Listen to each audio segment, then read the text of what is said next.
The bullet was already in the air when Mark Ellison made his choice: save a stranger or save himself. What happened next didn't just stop a robbery, it rewrote two lives completely. I'm about to tell you a story about a single father who walked into a bank for a paycheck and walked out a hero, only to discover the woman he saved would soon be signing his. This is a true testament to how one split-second decision can change everything. Before we dive in, do me a favor. Comment below with your city or country so I can see how far this story travels. And stick with me until the end, because what happens in the final moments will absolutely blow your mind. Now let's go back to that Friday morning when Mark Ellison's ordinary life shattered like glass.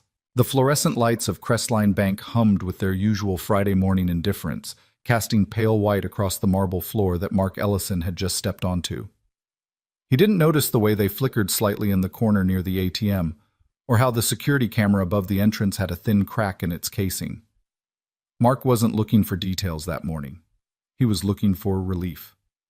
His daughter Sophie's field trip permission slip was due Monday. The electricity bill had a red stamp on it, and the sole of his right work boot had started separating from the leather 2 days ago, flapping slightly with each step, like a tired mouth trying to speak.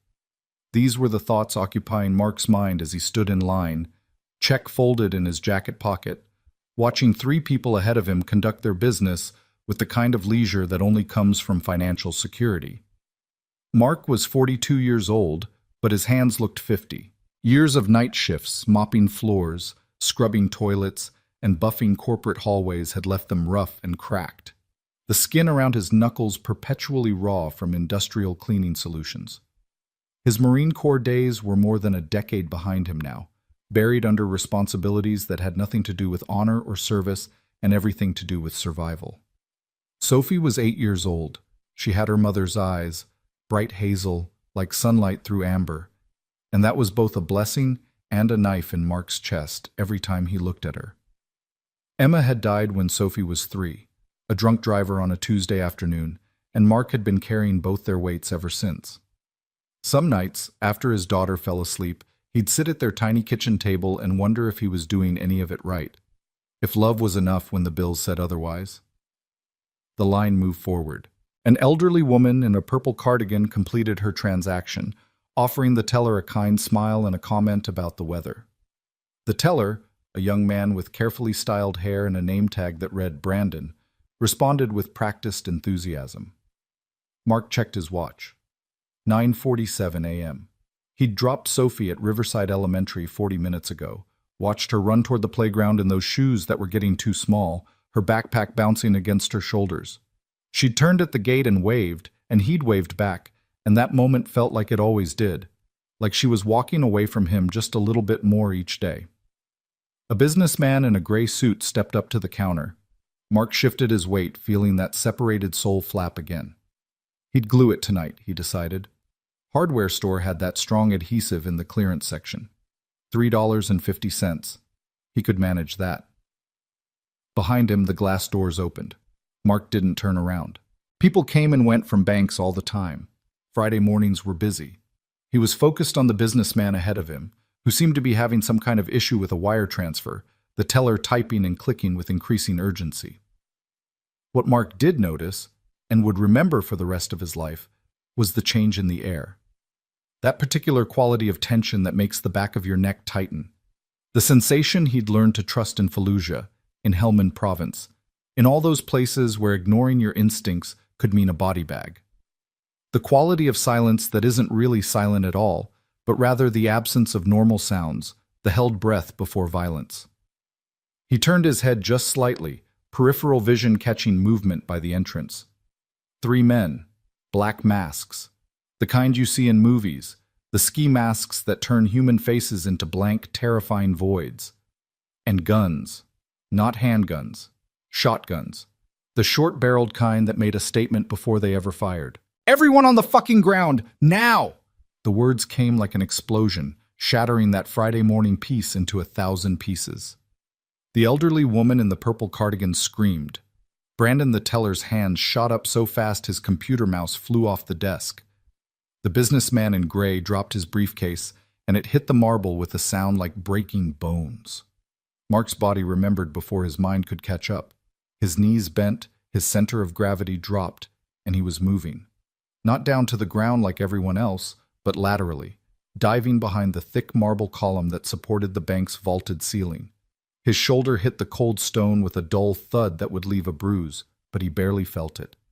His heart was jackhammering in his chest, his breathing suddenly shallow and controlled, every sense sharpening into that combat clarity he'd thought he left behind years ago. "Phone's out. Wallet's out. You fucking move, you die." The voice belonged to the tallest of the three robbers, the one who'd kicked the door open. He was waving his shotgun in wide arcs, the barrel tracking across terrified faces like a predator selecting prey. The other two fanned out immediately, their movements coordinated, practiced. This wasn't their first robbery. Mark could tell by the way they moved, the way they covered angles, the way one immediately vaulted the counter while the other grabbed the nearest customer, a woman in a navy blue suit who'd been standing by the deposit slips. She fell hard. Mark heard the impact of her knees hitting marble, heard her cry out in pain and terror. From his position behind the column, he could see her clearly now. Mid-40s, maybe? Dark hair pulled back in a professional bun that was already coming undone. Designer suit, expensive but understated. Leather briefcase lying 3 feet away where she'd dropped it. And the expression on her face, that raw animal fear that came from staring at your own mortality. The robber, shorter, stockier than the leader, grabbed her by the arm and yanked her up. "Open the vault," he snarled, his voice muffled behind the mask. "You look management. You got keys." I'm not," the woman started, her voice breaking. "I don't work here. I'm just a customer. Please, I'm just—" "Liar!" The robber shook her so hard her head snapped back. Then he shoved the shotgun against her temple. The metallic click of the safety disengaging was loud as a thunderclap in that acoustic space. "You got 3 seconds to stop lying, bitch. 1. Mark's mind went absolutely cold. Not frozen.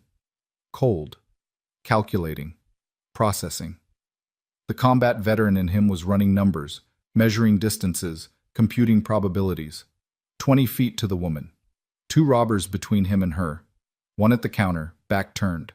Leader by the door, eyes scanning, too far to intercede quickly. Stocky one with the gun to her head, finger on the trigger, nerve endings stretched thin as wire. No weapon, no body armor, no backup, just an old Marine with rough hands and a daughter who needed her father to come home. 2. The woman's eyes squeezed shut, tears streamed down her face.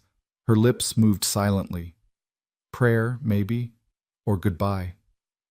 Mark could see her whole body shaking, could see the robber's finger tightening on that trigger, could see exactly how this was about to end. Sophie's face flashed through his mind. Her wave at the school gate this morning, her laughter when he made pancakes last Sunday, even though he burned them. The way she crawled into his bed during thunderstorms, still young enough to believe her father could protect her from anything. This wasn't his fight. This wasn't his responsibility. He had a daughter who needed him more than this stranger in a navy suit needed him. But Emma's voice was in his head now, clear as if she were standing beside him. The last thing she'd ever said to him, in that hospital bed with the machines beeping and her hand cold in his. "Promise me you'll teach her what matters. Not what's easy. What matters." 3. Mark moved. Later, when the police asked him to describe what happened, he couldn't really explain it. It wasn't thought.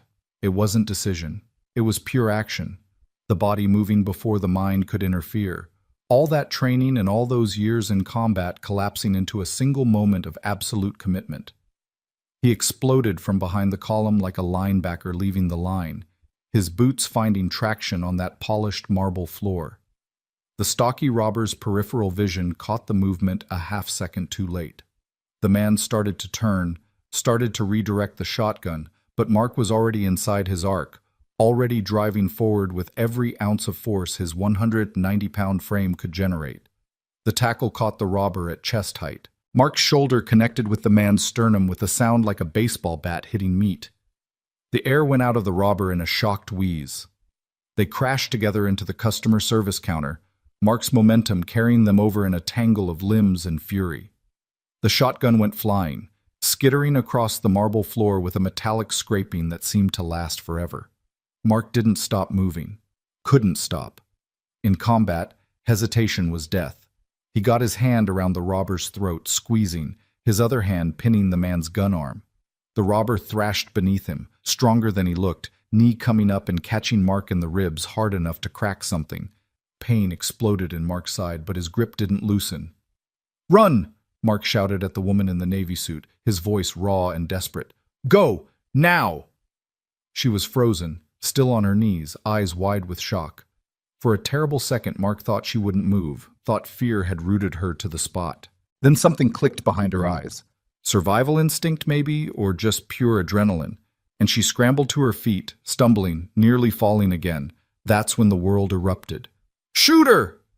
The leader by the door had finally processed what was happening. He swung his shotgun up, tracking toward Mark and his struggling adversary. The muzzle was a black hole, a void about to birth destruction. Mark had just enough time to register what was coming. Not enough time to stop it. Not enough time to save himself. The shotgun roared. Sound became physical force, slamming into Mark's eardrums. The ceiling exploded above them. The leader's shot had gone high, panicked, hitting the decorative light fixture instead of its intended target. Glass rained down in 1,000 glittering pieces, fluorescent tubes shattering and sending sparks cascading. Someone was screaming. Maybe multiple someones. The bank filled with smoke and the acrid smell of gunpowder. Mark used the chaos. He released the stocky robber's throat and rolled, grabbing the fallen shotgun with both hands. It was heavier than he expected, or maybe his arms were just shaking too hard. He didn't know how to fire it. He didn't want to fire it. He just needed it away from them, away from anyone. He hurled the weapon toward the far corner of the bank, sending it spinning through the air. It hit the wall with a crash and clattered to rest near a potted plant. The woman in the navy suit was running now, finally, heading for the emergency exit at the side of the building. Good. That was good. Mark felt a flash of relief even as the stocky robber beneath him landed a punch to his jaw that made his vision white out for a second. He tasted blood, his own blood. Copper and salt on his tongue. The leader fired again, this time more controlled. The shot punched through the air where the woman had been standing 2 seconds earlier, obliterating a customer chair and sending stuffing exploding into the air. But she was already at the exit, her hand on the push bar. "Go!" Mark screamed again, though he wasn't sure if any sound was coming out anymore. His ears were ringing, the world muffled and strange, like being underwater. The woman pushed through the exit. The alarm shrieked, a high-pitched wail that somehow cut through even Mark's damaged hearing. She was out. She was safe. Mark had kept his promise to Emma. What mattered? Not what was easy. Now he just had to survive the next 60 seconds. The stocky robber bucked hard, finally getting leverage, throwing Mark off. Mark's back hit the marble and knocked the wind out of him. He gasped, ribs screaming where he'd been kneed. The robber was up faster than Mark, reaching for something at his belt. Not another gun, a knife. Long and serrated, the kind that hunters used for field dressing. "You're fucking dead," the robber hissed, all pretense of control gone now, just rage and violence. Mark tried to scramble backwards, but his boot caught on something, his own separated soul flapping uselessly. He went down again, hard, elbow cracking against the floor. The robber was on him, knee pressing into Mark's chest, all that weight cutting off his air. The knife came up, blade catching the emergency lighting, ready to descend. This was it. This was how it ended. Not in Helmand Province. Not in any of the places where death had seemed appropriate. But in a suburban bank on a Friday morning, because Mark Ellison couldn't walk away from someone in trouble. Sophie's face. That wave at the school gate. Who would pick her up today? Who would make sure she knew she was loved?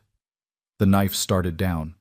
A shotgun blast tore through the air, but this time not from inside the bank. The leader by the door jerked backward, a red bloom appearing on his shoulder. He dropped his weapon, screaming. Through the shattered front windows, Mark could see movement.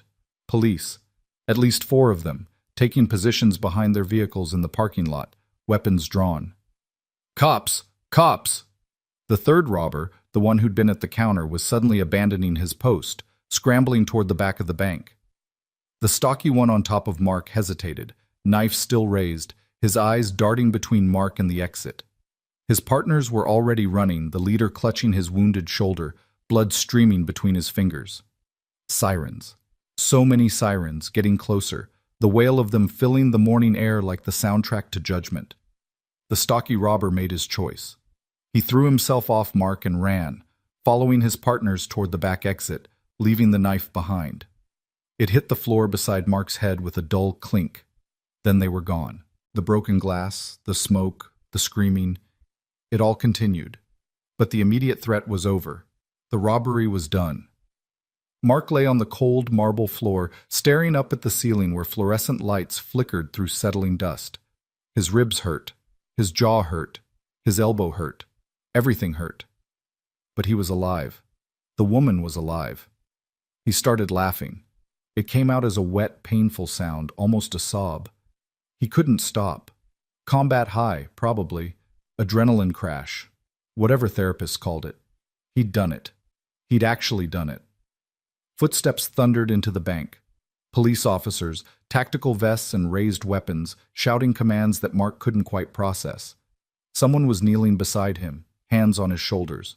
A young officer, maybe 25, eyes wide with concern. "Sir? Sir, are you hit? Where are you hurt?" Mark tried to sit up, and the officer pressed him back down. "I'm okay." The woman in the blue suit. "She got out?" "Someone went through the emergency exit, yeah. We got her. She's safe." The officer was checking Mark over, looking for wounds, finding the bruises that were already forming. "EMTs are on their way. Just stay down, okay? You're in shock." Mark nodded, or thought he nodded. The world was getting fuzzy around the edges, sound fading in and out like a badly tuned radio. He could hear more voices now, more footsteps. Someone was crying. Brandon the teller, maybe, or the elderly woman in the purple cardigan. "The check," Mark mumbled. "I need to cash my check." The young officer gave him a strange look. "Sir, I don't think that's a priority right now." But it was.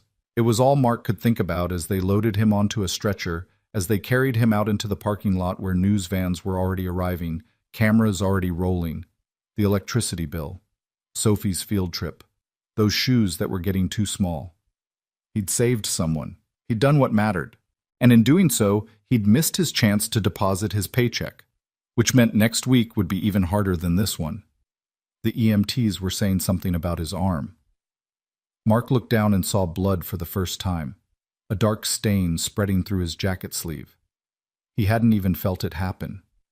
Must have been during the tackle, or maybe when they were struggling. Just a graze, probably. Nothing serious. "Sophie," he said to no one in particular.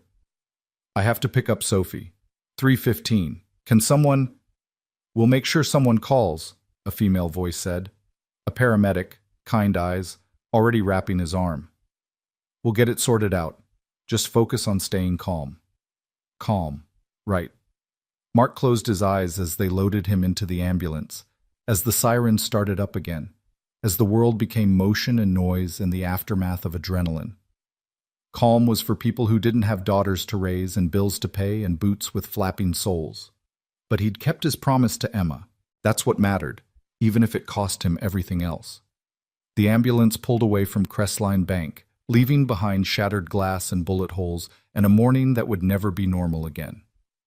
Mark didn't see the woman in the navy suit standing by a police cruiser, wrapped in a blanket despite the mild weather, watching the ambulance leave. Didn't see the way her hands were shaking or the way she asked the officer standing guard over her, "Who was he? The man who tackled them? What's his name?" Didn't see the officer check his notes and respond, "Ellison, Mark Ellison. Looks like he was just a customer. Wrong place, wrong time." Didn't see the way the woman's eyes narrowed slightly, committing that name to memory. Laura Kensington didn't forget debts, especially the kind that couldn't be repaid with money. But that would all come later. For now, Mark Ellison just lay in the ambulance, counting ceiling tiles and thinking about Sophie's wave at the school gate and wondering if being a hero was worth the cost of being broke. The answer would surprise him more than he could possibly imagine. The hospital waiting room smelled like antiseptic and burnt coffee, a combination that made Mark's stomach turn even before the nausea from the adrenaline crash fully set in. He sat on a plastic chair that was bolted to the floor, his wrapped arm throbbing in time with his heartbeat, watching a wall-mounted television play silent news coverage of the very event he'd just lived through. The footage was surreal. Helicopter shots of Crestline Bank surrounded by police vehicles, their lights still flashing in broad daylight. A reporter standing behind yellow tape, mouth moving urgently while the closed captions scrolled below. 3 armed suspects fled the scene after an attempted robbery was interrupted by what witnesses are calling an act of extraordinary heroism by an unidentified customer. Unidentified. Mark preferred it that way. The last thing he needed was his face plastered across the evening news, people asking questions, attention he couldn't afford and didn't want. "Mr. Ellison?" A nurse appeared from behind a blue curtain, clipboard in hand. She was older, probably close to retirement, with gray hair pulled back in a tight bun and the efficient demeanor of someone who'd seen everything twice. "Doctor wants to see you now. Follow me, please." Mark stood, his ribs protesting the movement. The nurse noticed his wince and slowed her pace, leading him through a maze of curtained examination bays where other patients waited in various states of distress. A child with a broken arm. An elderly man hooked up to monitors. The ambient sounds of suffering and healing blended into white noise. The examination bay she led him to was identical to all the others. Pale green curtains, a paper-covered table, a rolling stool, and medical equipment Mark couldn't name mounted on the walls. She gestured for him to sit on the table, and the paper crinkled loudly under his weight. "Dr. Martinez will be with you shortly," she said, making notes on her clipboard. "The bullet wound is superficial, but he'll want to make sure there's no nerve damage. You're very lucky." Lucky. The word felt strange in Mark's mouth. He'd been tackled, kneed in the ribs, punched in the jaw, and grazed by a bullet. But he was alive and relatively intact, so maybe lucky was the right word after all. The nurse left, and Mark was alone with the hum of fluorescent lights and his own thoughts. He checked his phone for the 14th time since arriving at the hospital. Still no missed calls, but he had 6 text messages, all from Diane Peterson, his supervisor at Morrison Janitorial Services. The first one read, "Mark, where are you? You were supposed to start your shift an hour ago." The subsequent messages grew progressively more irritated, culminating in, "This is strike 2. Don't bother coming in this weekend if you can't commit to your schedule." Mark's jaw tightened. He typed out a response explaining what had happened, then deleted it, then typed it again, then deleted it again. What was he supposed to say? "Sorry I'm late. I stopped a bank robbery?" It sounded ridiculous even in his own head, like the kind of excuse someone made up when they overslept. Before he could decide how to respond, the curtain pulled back and a man in a white coat entered. Dr. Martinez was younger than Mark expected, maybe late 30s, with kind eyes behind wire-rimmed glasses and the careful hands of someone who took his work seriously. "Mr. Ellison, I'm Dr. Martinez. I've reviewed the paramedics' report and the preliminary examination. How are you feeling?" "Like I got hit by a truck," Mark admitted. "But I've had worse." Martinez pulled on latex gloves and approached the examination table. "Mind if I take a look at that arm? The paramedics did good work, but I want to make sure we don't need to do anything more extensive." Mark nodded and extended his injured arm. The doctor unwrapped the bandage carefully, revealing an angry red line about 3 inches long across Mark's upper arm. The bullet had carved a groove through the skin and muscle but hadn't penetrated deep. It looked worse than it felt, which Mark supposed was better than the alternative. "You're lucky," Martinez said, echoing the nurse. "Another inch to the left and we'd be looking at serious arterial damage. As it is, this is going to need thorough cleaning and some stitches, but there's no permanent damage. Can you make a fist for me?" Mark complied, his fingers curling and uncurling without difficulty. The doctor palpated the area around the wound, checking for nerve response, nodding to himself as he worked. "Good. Sensation is intact. Range of motion looks normal. I'm going to clean this out, give you a local anesthetic, and stitch you up. You'll want to keep it dry for at least a week, and I'm prescribing antibiotics to prevent infection. Do you have someone who can help you at home if you need it?" "My daughter," Mark said. "She's 8. Martinez paused in his preparation, a bottle of saline in one hand, gauze in the other. 8? That's young for caretaker duties. Do you have any other family nearby? Friends? Mark shook his head. His parents were dead. Emma's parents had moved to Arizona after she died, couldn't bear to be in the same city where they'd lost their daughter. And friends? That required time and energy Mark didn't have to spare. He had coworkers, acquaintances, people who knew his name and waved when they passed. But no one he could call at 2 in the morning. No one who'd drop everything to help. "We manage," Mark said simply. The doctor didn't push, which Mark appreciated. He just went about his work with quiet efficiency, cleaning the wound with methodical care. The saline solution was cold against Mark's skin, and he focused on that sensation rather than the deeper pain underneath. Martinez worked in silence for several minutes before speaking again.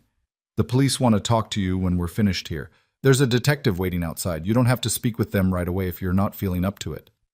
"It's fine," Mark said. "I figured they'd have questions." "Still, you've been through a traumatic event. Take your time. Make sure you're ready." Martinez finished cleaning and reached for the syringe of local anesthetic. "You're going to feel a pinch. Try to stay still." The needle went in, sharp and cold, but Mark barely reacted. He'd had worse. Hell, he'd stitched his own hand once in Helmand when the field medic was dealing with more serious casualties. This was nothing. As the anesthetic took effect, numbing his arm into a distant, disconnected thing, Mark's phone buzzed again. Another text from Diane. "Last chance to respond before I put you down for termination." His chest tightened. He couldn't lose this job. Sophie's health insurance came through Morrison Janitorial. Her after-school program was paid for by the Employee Assistance Fund. Without this job, they'd be in serious trouble within a month. "Something wrong?" Martinez asked, threading the suture needle. "Work," Mark muttered.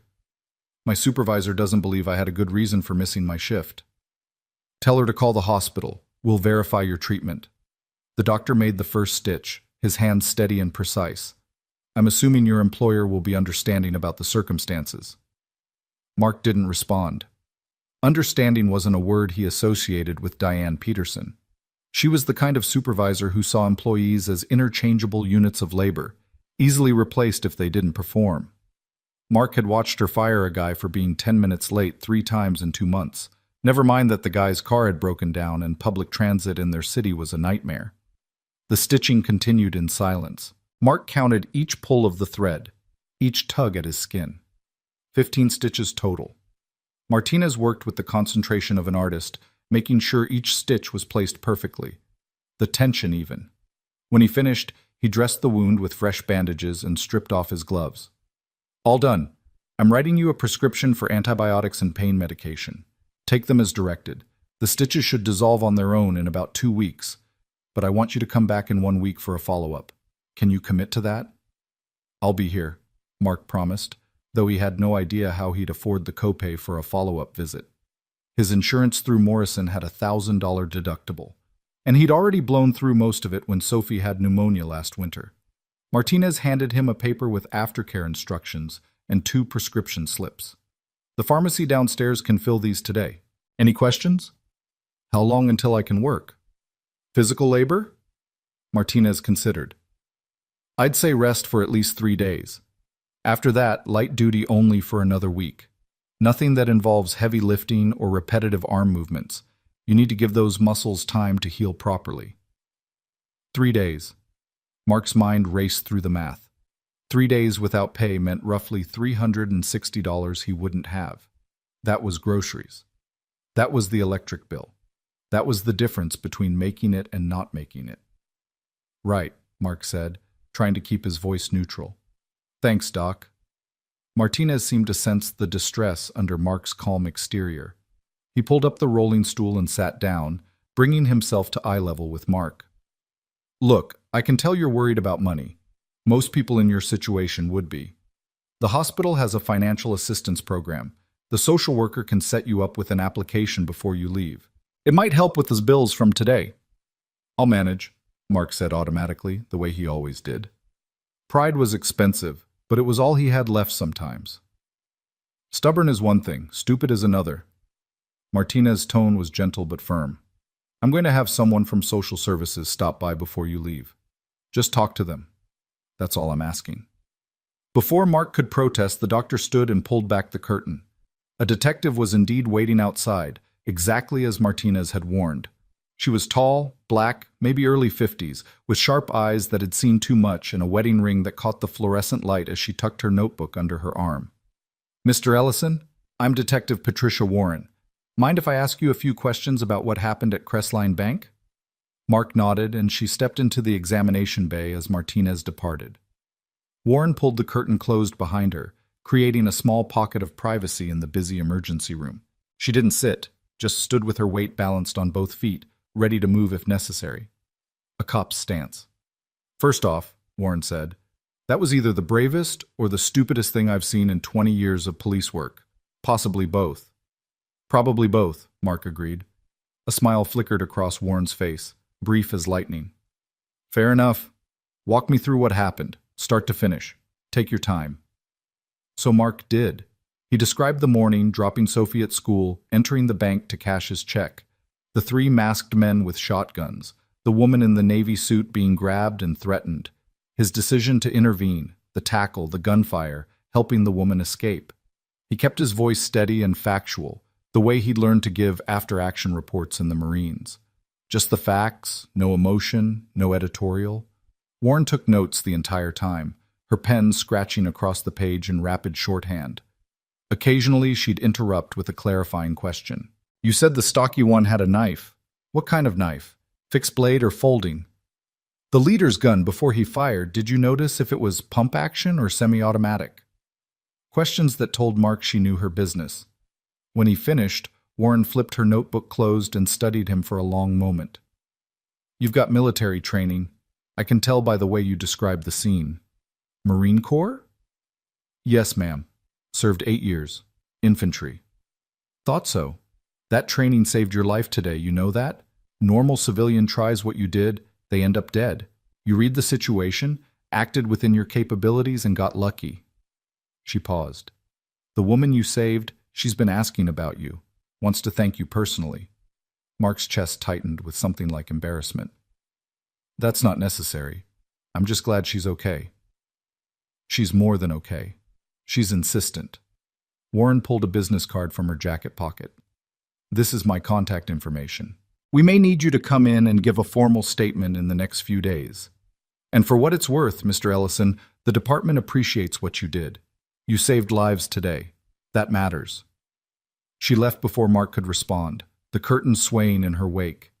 He stared at the business card, Detective Patricia Warren, Robbery Homicide Division, then tucked it into his pocket next to the prescription slips. A few minutes later, a young woman in business casual attire appeared.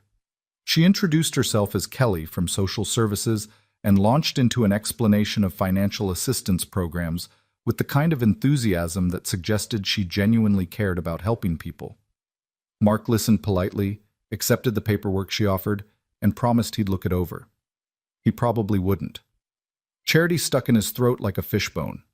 By the time he was finally discharged, it was past 2 in the afternoon. Sophie's school let out at 3:15, which meant Mark had a little over an hour to get across town, pick up his daughter, and figure out what the hell to tell her about why his arm was bandaged and why he looked like he'd been in a fight. The pharmacy visit ate up 20 minutes and another $40 he didn't have. The pain medication prescription alone cost $32, even with insurance. Mark stood at the counter, staring at the total on the card reader, doing mental math about which bills he could delay. The internet could wait a week. Sophie wouldn't miss it that much. He paid with his debit card and tried not to think about the overdraft fees that might be coming. Outside the hospital, the afternoon sun felt too bright after hours under fluorescent lights. Mark's phone buzzed again. Not Diane this time, but an unknown number. He almost didn't answer, but something made him hit the green button. "Hello? Mr. Ellison?" The voice was female, professional, and completely unfamiliar. "This is Sarah Chen from Crestline Bank. I'm calling to apologize for what happened this morning and to let you know that the check you were attempting to cash has been processed and deposited directly into your account as a courtesy. The funds should be available immediately." Mark stopped walking. "What?" "Your check, sir. We processed it. Given the circumstances, it seemed like the least we could do." Sarah Chen sounded genuinely apologetic, as if the bank robbery had been a personal failing on her part. Additionally, Crestline Bank would like to cover any medical expenses you incurred as a result of your heroic actions. If you could send your hospital bills to my email, we'll take care of them.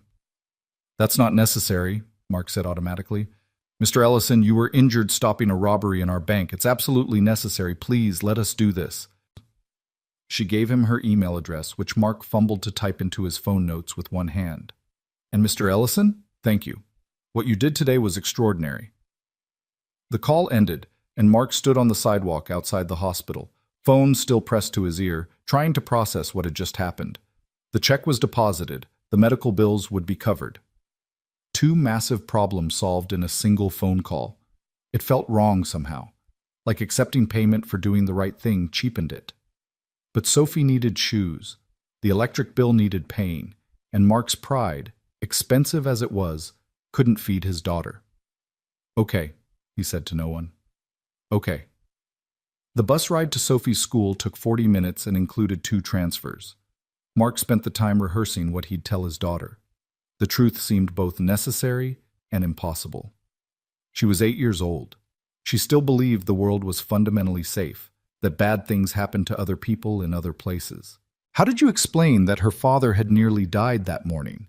That violence wasn't something that happened in movies but in ordinary places on ordinary days? He was still working on it when the bus dropped him off 2 blocks from Riverside Elementary. The school was a squat brick building built in the 1970s, outdated but solid, surrounded by a chain-link fence that desperately needed replacing.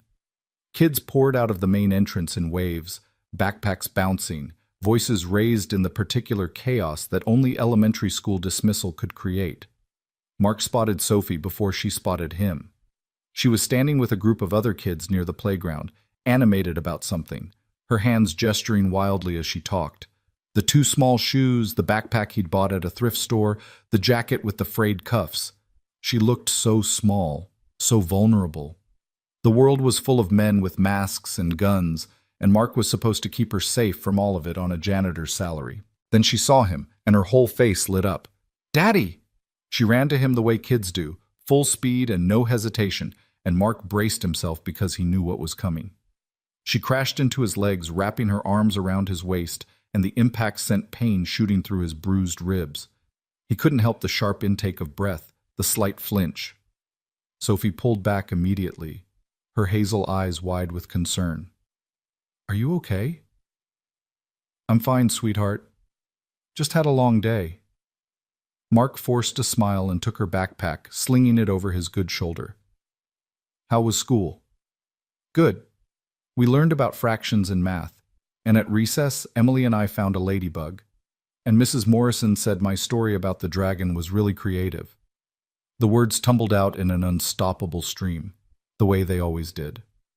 Sophie saved up her entire day to share with him, and Mark never interrupted, no matter how tired he was. They started walking toward the bus stop, Sophie chattering beside him, and Mark thought maybe he could avoid the conversation altogether. Maybe she wouldn't notice the bandage on his arm until tomorrow, and by then he'd have figured out what to say. Then Sophie grabbed his hand across the street, and her fingers brushed against the edge of his bandage under his jacket sleeve. "Daddy, what happened to your arm?" Mark took a breath, then another. They reached the bus stop, and he sat down on the bench, pulling Sophie down next to him. A few other parents and kids waited nearby, but no one was paying attention to them. "I need to tell you something, and I need you to listen carefully, okay?"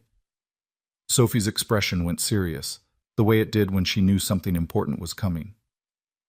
"Okay. This morning, after I dropped you off at school, I went to the bank, and while I was there, some bad men came in. They had guns, and they were scaring people." Sophie's eyes widened, but she didn't interrupt. "There was a lady there, and she was in trouble. The bad men were hurting her, so I helped her get away." Mark kept his voice steady, age-appropriate, stripping out the violence and terror as much as he could. "I got hurt a little bit, just on my arm, but I'm okay. The doctors fixed me up, and I'm going to be fine." "Did the bad men get away?" Sophie whispered. "The police chased them off. Everyone is safe now." Sophie was quiet for a long moment, processing. Then she reached out and very gently touched his bandaged arm, her small fingers barely making contact. "Does it hurt?" "A little, but I've had worse." "Were you scared?" The question caught Mark off guard. He started to give her the easy answer, the one that would make him seem brave and invincible. But Emma's voice was in his head again. "What matters, not what's easy." "Yeah," Mark admitted, "I was really scared. But sometimes we have to do things even when we're scared. That's what being brave actually means." Sophie leaned against his side, careful to avoid his injured arm. "I'm glad you helped the lady. Mom would be proud of you." Mark's throat tightened. He wrapped his good arm around his daughter and held her close, breathing in the scent of her strawberry shampoo and school cafeteria lunch. "Thanks, kiddo." The bus arrived, and they climbed aboard, finding seats near the back. Sophie pulled out a library book and started reading, occasionally pointing out pictures to Mark and providing commentary. The normalcy of it was surreal after the morning's chaos. The world had almost ended, and now they were just riding the bus home like any other day. Mark's phone buzzed again. Another text from Diane. "Your termination paperwork will be ready Monday. You can pick up your final check then." He stared at the message for a long moment, then put his phone away. He'd deal with it later. Right now, Sophie was showing him a picture of a wizard in her book, and that was more important than anything else. They got off the bus 6 blocks from their apartment, a third-floor walk-up in a building that had seen better decades. The elevator had been broken for 2 months, so they took the stairs, Sophie bounding up ahead of him while Mark climbed more slowly, his ribs protesting with each step. Their apartment was small, just 2 bedrooms, a cramped kitchen, and a living room that barely fit their second-hand couch and TV. But it was clean. Mark made sure of that. He might not have been able to give Sophie much, but he could give her clean. "Homework first, then you can watch TV," Mark said, the same thing he said every afternoon. Sophie groaned but complied, dumping her backpack on the kitchen table and pulling out her math worksheet.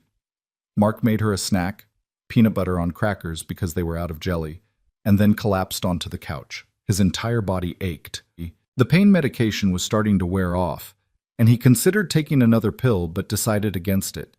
He needed to stay sharp, needed to figure out his next move. No job, medical bills that might or might not be covered, a daughter who needed stability and security that Mark wasn't sure he could provide anymore. He must have dozed off because the next thing he knew, Sophie was shaking his good shoulder. "Daddy, it's dinner time." Mark blinked awake, disoriented. The apartment was darker, late afternoon sun slanting through the windows. He checked his phone. 6:30. He'd been asleep for almost 3 hours. "Sorry, sweetheart. I'll make something." "I already made sandwiches," Sophie announced proudly, gesturing to the kitchen table where 2 plates waited, each with a somewhat lopsided peanut butter and jelly sandwich. She'd found the jelly after all.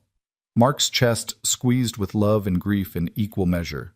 8 years old and already learning to take care of herself because her father couldn't be relied on. "These look perfect," he said, and meant it. They ate together at the table, Sophie telling him more about her day, about Emily and the ladybug, about the kickball game at recess where she'd actually hit the ball for once. Mark listened and nodded and tried to be present, but part of his mind was already racing ahead to next week, next month. How he'd find a new job, how he'd explain the gap in employment, how he'd keep them afloat while he looked. After dinner, Sophie had her bath and changed into pajamas, then climbed onto the couch next to Mark for their nightly routine. They were working through Harry Potter and the Sorcerer's Stone, a chapter a night. Sophie loved it. Mark's voice was rough from exhaustion, but he read anyway, watching his daughter's eyes get heavy, her breathing slow. "Daddy?" she murmured, nearly asleep. "You're a hero, like Harry Potter." "I'm not a hero, kiddo. I'm just your dad." "Same thing," she whispered, and then she was out, her small body warm against his side. Mark sat there for a long time after Sophie fell asleep, the book still open in his lap, staring at nothing. The apartment was quiet except for the distant sounds of traffic and neighbors. Through the thin walls, he could hear the couple next door arguing about money, their voices rising and falling in a familiar rhythm. His phone buzzed one more time, another unknown number. Mark almost didn't answer, but something made him pick up. "Mr. Ellison?" It was a man's voice this time, older, authoritative. This is Richard Hayes, VP of Security for Crestline Holdings. I apologize for calling so late, but I wanted to personally thank you for your actions this morning. What you did was remarkable. Just did what anyone would do, Mark said quietly, not wanting to wake Sophie. That's demonstrably false, Mr. Ellison. Most people freeze. Most people think of themselves first. You didn't. Hayes paused. I'd like to meet with you this week if possible. I have a proposal that might interest you. What kind of proposal? The kind we should discuss in person. Are you available Monday morning, say 10 o'clock? Mark thought about his schedule, then remembered he didn't have a schedule anymore. Diane had fired him. Monday morning was wide open. I can do that. Excellent. I'll have my assistant send you the address. And Mr. Ellison, get some rest. You've earned it. The call ended, and Mark sat in the darkness, holding his sleeping daughter, wondering what the hell Monday would bring. A job offer, maybe? Security work paid better than janitorial. He could hope. Outside, the city continued its evening symphony. Sirens and horns and the low rumble of the subway. Somewhere out there, 3 men with masks and guns were running, trying to disappear. Somewhere out there, a woman in a navy suit was probably lying in her own bed, thinking about how close she'd come to dying. And here, in the small apartment with peeling paint and a broken elevator, Mark Ellison held his daughter and tried to believe that tomorrow might be better than today. Sophie stirred, mumbling something about dragons, and Mark carefully lifted her, carrying her to her bedroom. She didn't wake as he tucked her in, didn't wake as he kissed her forehead. 8 years old, still so young, still believing her father could protect her from anything. Mark stood in the doorway of her room for a long moment, watching her sleep, and made himself a promise. Whatever happened Monday, whatever Richard Hayes wanted to discuss, whatever came next, he would find a way. For Sophie. Always for Sophie. He closed her door softly and returned to the living room, finally allowing himself to take that second pain pill. His arm throbbed. His ribs ached. His jaw was swollen where the robber had punched him. But he was alive, and Sophie was safe, and tomorrow the sun would rise on a world where Mark Ellison had done something that mattered. That would have to be enough. The weekend passed in a strange fog of normalcy and surrealism. Saturday morning, Mark woke to find Sophie already dressed and eating cereal at the kitchen table, cartoons playing quietly on the TV. His arm throbbed dully under the bandage, a constant reminder that Friday hadn't been a dream. He took his antibiotic with lukewarm coffee and watched his daughter laugh at something on the screen, her face lit by morning sunlight streaming through their apartment window. She didn't ask about the bank again, seemed content to accept that her father had helped someone and gotten hurt, and that was that. Kids had a remarkable ability to compartmentalize trauma, to file it away and return to the comfortable rhythms of their small lives. Mark envied that ability. His own mind kept returning to that moment when the stocky robber's knife had been raised above him, kept replaying the sound of gunfire, the smell of cordite, the weight of his choice. Saturday afternoon, they went to the park because it was free and Sophie needed to burn energy. Mark sat on a bench while she played on the swings, his injured arm resting in his lap. Other parents were scattered around the playground, some watching their children with the vigilant attention of new parents, others scrolling through phones with the weary confidence of veterans who knew their kids' limits. Mark wondered if any of them had nearly died yesterday. Probably not. Probably that was a distinctly Mark Ellison kind of Friday. His phone buzzed with an email from Richard Hayes' assistant, a woman named Patricia, who wrote in the clipped, efficient tone of someone who managed important people's time for a living. The meeting Monday was confirmed for 10 at the Crestline Holdings building downtown, 43rd floor. Business casual attire suggested. Mark read the email 3 times, trying to decode what it meant. Business casual. He owned exactly 1 pair of khakis without stains and 1 button-down shirt that still fit. That would have to do. Sunday morning, Mark took Sophie to church. They weren't regular attendees, but Emma had been Catholic and had made Mark promise that Sophie would grow up with faith, even if Mark's own relationship with God was complicated at best. So twice a month they sat in the back pew of St. Catherine's, and Mark let the familiar liturgy wash over him while Sophie fidgeted and colored in the children's bulletin. Father Michael gave a homily about the Good Samaritan, about stopping to help when others passed by, and Mark felt the weight of coincidence settle on his shoulders. After Mass, Father Michael caught Mark at the door, gripping his good hand with both of his own. "I saw the news," the priest said quietly. His Irish accent was still thick despite 40 years in America. "What you did took tremendous courage." "Just reacted," Mark said, uncomfortable with the praise. "Didn't really think about it." That's often when we're most true to ourselves, when there's no time for fear or calculation. Father Michael's eyes were kind behind wire-rimmed glasses. "How's the arm?" "Healing." "And the soul?" Mark didn't have an answer for that. Father Michael patted his shoulder and moved on to greet other parishioners, leaving Mark to collect Sophie and head home. Sunday afternoon dragged. Mark tried to read, tried to watch TV, tried to do anything but think about Monday's meeting. Sophie sensed his restlessness and suggested they bake cookies, something they only did on special occasions because ingredients cost money. But Mark needed the distraction, so they mixed and rolled and baked, filling the apartment with the smell of chocolate chips and butter. Sophie ate 3 cookies still warm from the oven, got chocolate on her face, and laughed when Mark tried to wipe it off with a dish towel. These were the moments Mark lived for. The simple, ordinary moments that added up to a childhood. He couldn't give Sophie much, but he could give her this. The memory of baking cookies with her father on a Sunday afternoon, the apartment warm and sweet-smelling, the world outside temporarily forgotten. Sunday night, after Sophie was asleep, Mark stood in front of his closet and pulled out the khakis and button-down shirt. The shirt was wrinkled. He didn't own an iron, so he hung it in the bathroom and ran the shower hot, hoping the steam would smooth out the worst of the creases. It was a trick he'd learned in the Marines when you needed to look presentable and had no resources.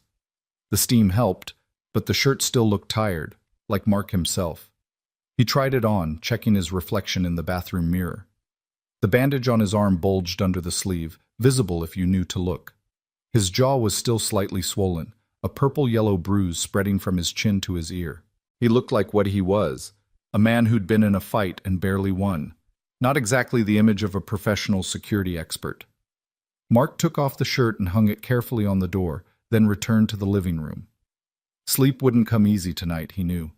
His mind was already racing ahead to tomorrow, to the 43rd floor of a building he'd only seen from the outside, to a meeting with people who existed in a different world than his own. He thought about the woman in the navy suit, Laura Kensington, the CEO. He'd Googled her name Saturday night after Sophie went to bed, found the official corporate biography on Crestline Holdings' website. Laura Kensington, appointed CEO 6 months ago, previously served as Chief Operating Officer, Harvard MBA, 20 years in financial services. The photo showed a woman in her mid-40s with intelligent eyes and the kind of confident smile that came from never having to worry about money. She'd been at the bank because of him. That's what he kept coming back to. If Mark hadn't been there, if he hadn't acted, she might be dead. A woman who ran a company worth hundreds of millions of dollars, who employed thousands of people, who had her own Wikipedia page. And Mark Ellison, night janitor with a GED and an honorable discharge, had saved her life. The weight of that was strange, not heavy, exactly, just strange. Monday morning arrived with gray skies and the threat of rain. Mark woke before his alarm, adrenaline already coursing through his system. He made Sophie breakfast, packed her lunch, walked her to school. At the gate, she turned and hugged him carefully, mindful of his injured arm. "Good luck at your meeting, Daddy." "Thanks, sweetheart. Mrs. Patterson will pick you up today, okay? I'll be home by dinner." Mrs. Patterson was their downstairs neighbor, a retired teacher who occasionally watched Sophie when Mark's schedule was chaotic. She'd agreed to help when Mark called Sunday evening, asked no questions when he mentioned a job interview, just said she'd be happy to spend the afternoon with Sophie. Mark watched his daughter disappear into the school building, then checked his phone. 8:15. The meeting was at 10. The Crestline Holdings building was downtown, about 40 minutes by bus and subway. He should leave now, give himself buffer time for delays. The commute was uneventful. Mark stood in the crowded subway car, holding the overhead rail with his good hand, swaying with the motion of the train. Around him, other people headed to their jobs, to their lives.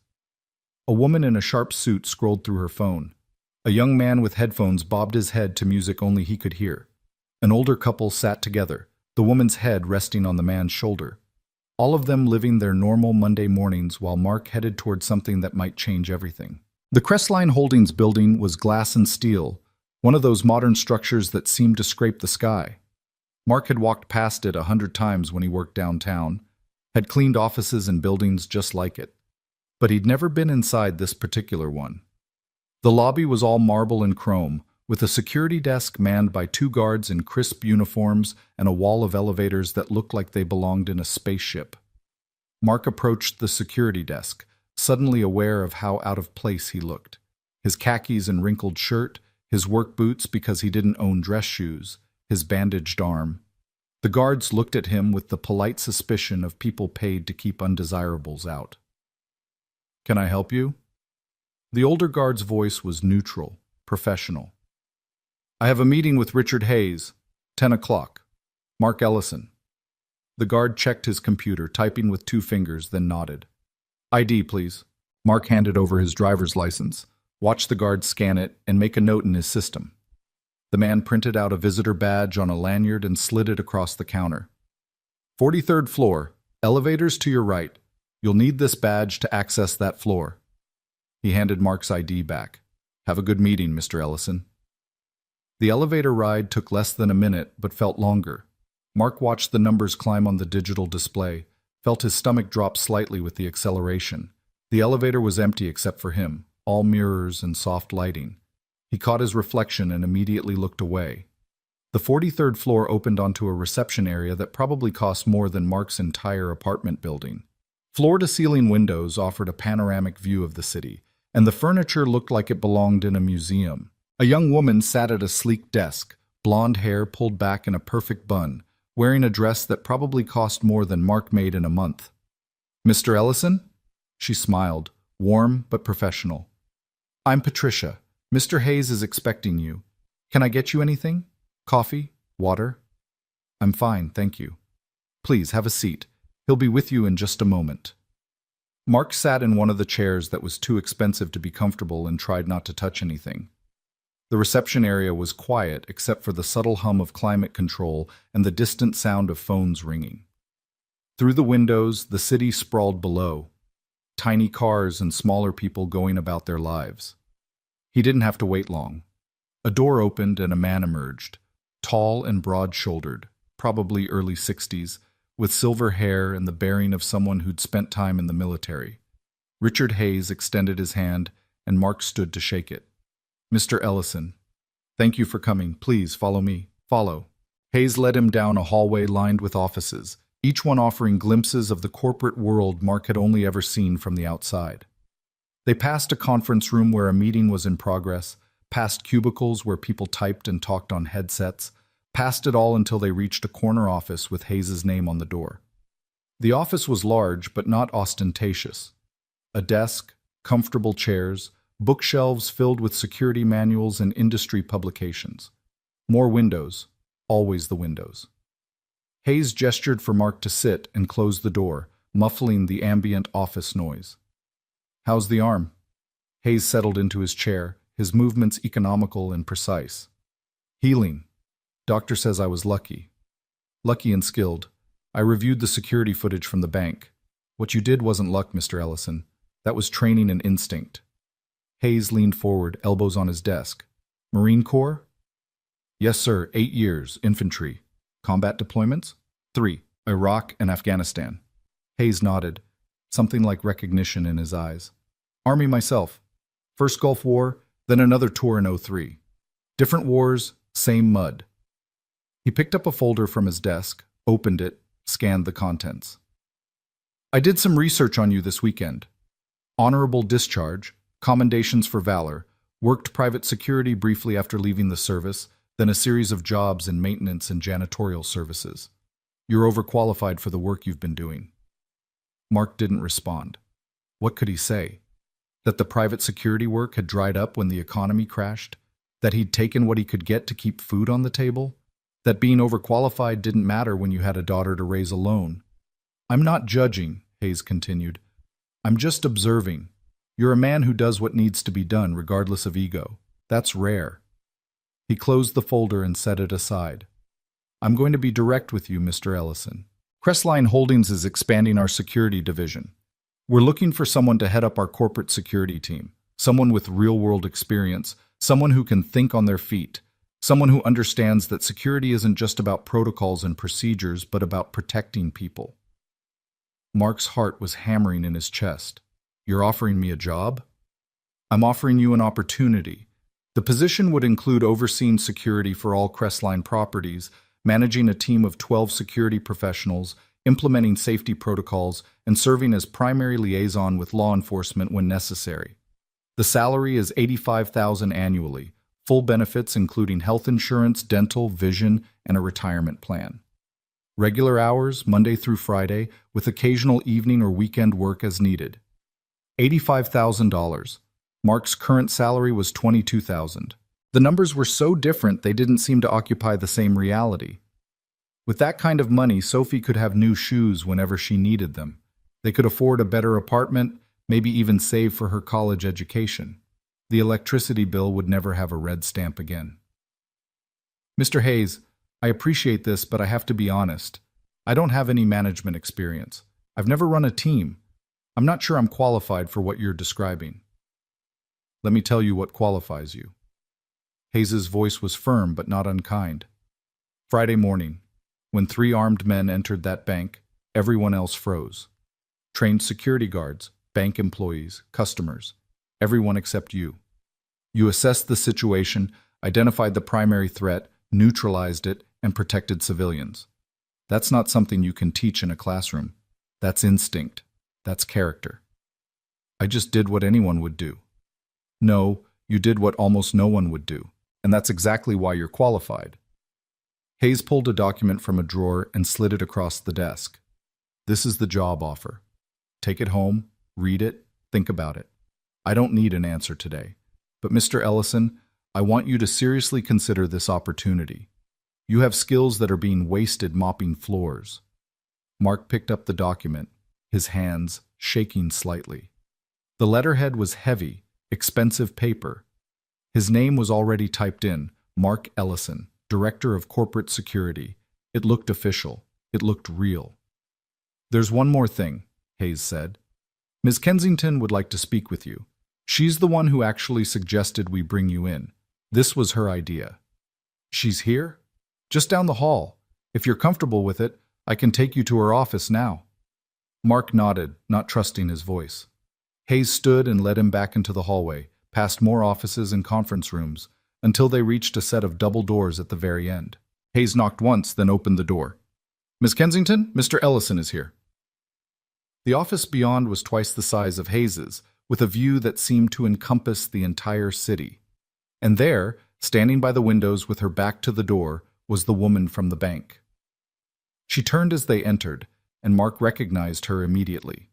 The navy suit was gone, replaced by a charcoal dress and a jacket, but the face was the same, the woman whose life he'd saved.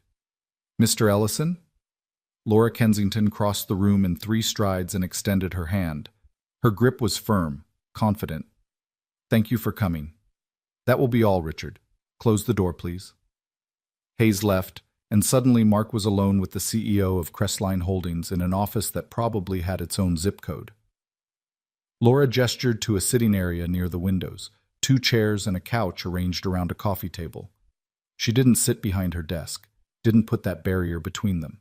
Instead, she took one of the chairs and waited for Mark to sit across from her. I've been trying to figure out how to say thank you, she began. Nothing seems adequate. You saved my life, Mr. Ellison, at great personal risk to yourself. There's no way to properly thank someone for that.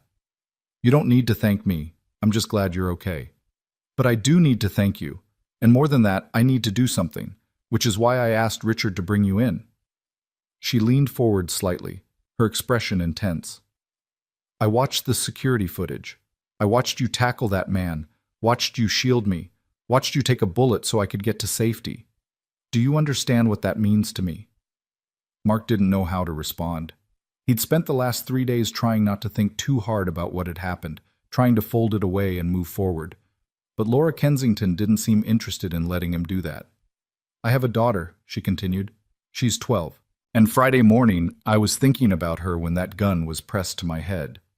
Thinking that I wouldn't see her grow up, wouldn't be there for her first heartbreak or her graduation or her wedding. And then you appeared. You gave me my life back. You gave my daughter her mother back. Her voice cracked slightly on the last word, and Mark saw tears in her eyes that she was fighting to control. This wasn't the polished CEO from the website photo. This was a woman who'd come within seconds of dying, who was still processing that reality. I did what anyone would do, Mark said again, because he didn't know what else to say. No, you didn't. Laura's voice was firm now, the emotion locked down. I've asked around about you, called some contacts, did some research. You're a single father. Your wife died 5 years ago. You're raising your daughter alone on a janitor's salary. You were at that bank to cash your paycheck so you could pay your bills. And you risked everything. Your life, your daughter's only parent. Everything. Mark's chest tightened. He didn't like being investigated, didn't like his life laid out like evidence. But he couldn't argue with the facts. Mr. Ellison, I'm not a particularly emotional person. I didn't get to this position by being sentimental, but I believe in paying debts. And I owe you a debt I can never fully repay, so I'm going to try. She picked up a folder from the coffee table and handed it to him. Richard showed you the job offer. That's real. I want you on my team, but there's more. Mark opened the folder. Inside was the employment contract Hayes had shown him, but there were additional pages, a signing bonus, $20,000. Health insurance that covered not just Mark, but Sophie too, with no deductible. A clause about tuition assistance for dependents, numbers and benefits that made Mark's head spin. This is too much, he managed. It's not enough. It will never be enough. Laura stood and walked to the window, looking out at the city below. I was supposed to be in Chicago Friday. There was a merger meeting I'd been planning for months, but Thursday night my daughter had a school concert. She was nervous. She wanted me there. So I rescheduled the Chicago meeting and stayed here. Friday morning, I decided to stop at the bank on my way to the office, a completely random decision. If I'd gone straight to work, I wouldn't have been there. She turned back to face Mark. My point is, life is random, chaos and chance. We don't control as much as we think we do. But sometimes, in the middle of all that chaos, we get a choice. And you chose to help a stranger when you had every reason not to. That means something. Mark stood, the folder still in his hands. Ms. Kensington, I appreciate this, more than you know. But I need to think about it. This is a big change. Of course. Take all the time you need, but I hope you'll say yes. You deserve better than what you have. Your daughter deserves better. Laura extended her hand again. Whatever you decide, thank you. For my life, for my daughter's mother, for everything. They shook hands, and Mark left, following the hallway back to the elevators, the folder tucked under his good arm. Patricia smiled at him as he passed the reception desk, and Mark managed to smile back. The elevator ride down was faster than the ride up, or maybe time was just distorted.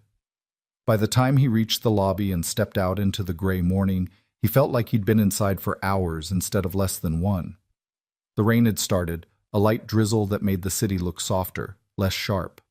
Mark stood under the awning of the Crestline building and stared at the folder in his hands. $85,000. Health insurance. A real job with real respect. The chance to be more than just Sophie's struggling father. His phone buzzed. A text from Mrs. Patterson. Sophie's having a great time. We made brownies. Take all the time you need. Mark smiled despite himself. Sophie was fine. Sophie was always fine.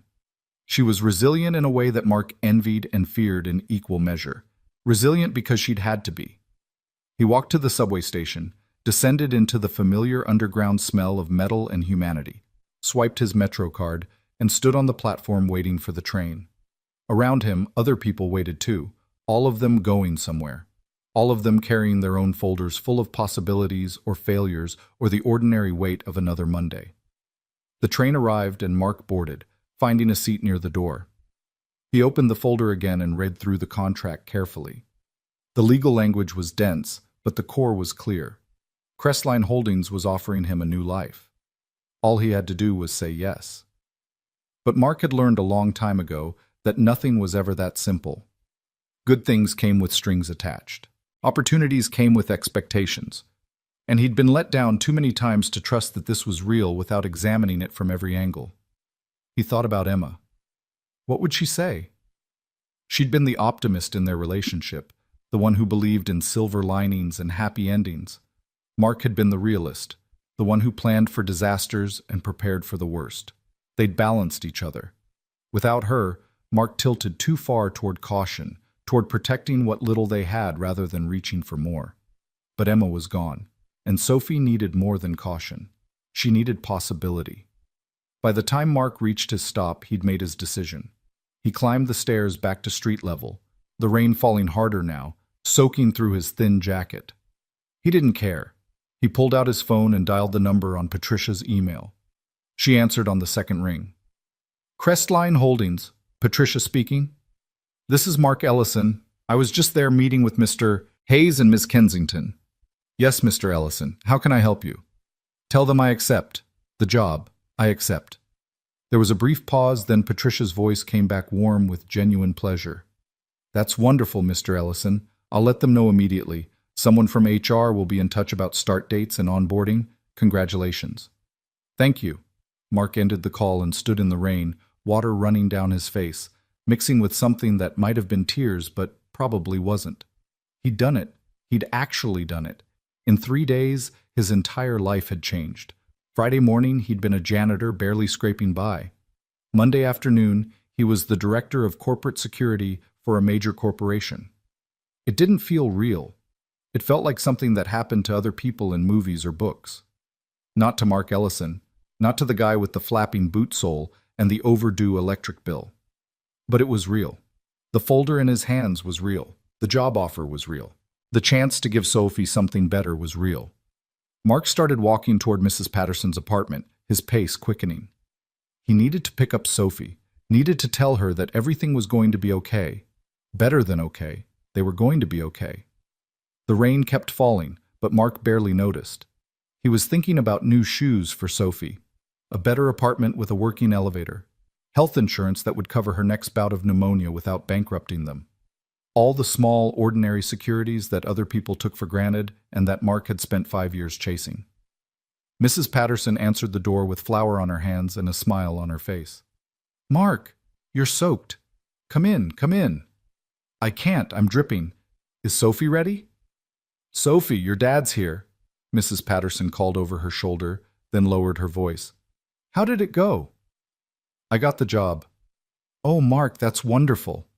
Sophie appeared in the hallway, her face lighting up when she saw him. Daddy, you're all wet. I know, kiddo. Let's get home, okay? Mark took her hand, thanked Mrs. Patterson, and they headed up the stairs to their apartment. Inside, Mark dried off with a towel while Sophie chattered about the brownies they'd made and a game they'd played. He let her talk, just enjoying the sound of her voice, the normalcy of her day. When she finally wound down, Mark sat on the couch and pulled her down next to him. Remember that meeting I had today? With the important people? Yeah, with the important people. They offered me a job, a really good job. And I said yes. Sophie's eyes widened. Does that mean we're rich? Mark laughed, surprised by the question. No, sweetheart, we're not rich. But we're going to be more comfortable. I'll be home more, regular hours. And you know what else? What? We can get you those new shoes you need, and maybe some new clothes for school. Sophie threw her arms around his neck, careful of his bandaged arm. Really? Really? They sat together on the couch, Mark holding his daughter, feeling the weight of 3 days catch up with him all at once. The fear and violence of Friday, the uncertainty of the weekend, the surreal conversation in Laura Kensington's office, all of it leading to this moment, sitting in their small apartment with his daughter in his arms, knowing that tomorrow would be different from yesterday. That night, after Sophie was asleep, Mark sat at the kitchen table and read through the employment contract one more time. He signed it carefully, his handwriting shakier than usual. Tomorrow he'd scan it and email it back to Patricia. Tomorrow he'd figure out what to wear on his first day. Tomorrow he'd start learning how to be something other than what he'd been. But tonight he was just Mark Ellison, single father, former Marine, accidental hero. Tomorrow he'd be director of corporate security. But tonight, he was exactly who he'd always been. He checked on Sophie one more time before bed, standing in her doorway and watching her sleep the way he did every night. She was sprawled across her twin mattress, one arm hanging off the edge, her stuffed rabbit tucked under her chin. 8 years old and already so independent, already learning to take care of herself because that's what she'd had to do. Not anymore, Mark thought. Not anymore. He closed her door softly and went to his own room, lying in the darkness and listening to the familiar sounds of their building. Pipes groaning. The couple next door's television. Traffic on the street below. The same sounds he'd fallen asleep to for 5 years. But everything was different now. Everything had changed in the space between a normal Friday morning and a Monday afternoon decision. Mark had stepped forward when he could have stayed back, had chosen the harder right over the easier wrong, and somehow, impossibly, it had led to this. A second chance, a new beginning. A way forward that didn't involve constantly scrambling just to stay afloat. Mark closed his eyes, and for the first time in longer than he could remember, he felt something like hope. It was fragile and tentative, the way hope always is when you've been disappointed too many times. But it was there, real, possible. Tomorrow he'd start figuring out what came next. Tonight, he just let himself feel grateful. For Sophie, for Laura Kensington's decision to stop at a bank on Friday morning, for his own instincts that had pushed him forward when every logical thought said to stay hidden, for all the random chaos that had somehow added up to this moment. Mark fell asleep with the employment contract on his nightstand, his daughter safe in the next room, and the rain still falling softly outside. The storm would pass, the sun would rise, and Mark Ellison would wake up to a world that looked different than it had just 3 days ago. Better. Not perfect, but better. And for now, that was more than enough. Tuesday morning began with an email from Patricia containing enough attachments to make Mark's phone screen blur with file names. New hire paperwork, tax forms, direct deposit authorization, an employee handbook that was 73 pages long. Benefits enrollment forms with options. Mark had never had to consider before because he'd never had real benefits. Dental insurance with different tiers. Vision coverage. Life insurance with Sophie listed as beneficiary, a detail that made Mark's throat tight when he typed her name.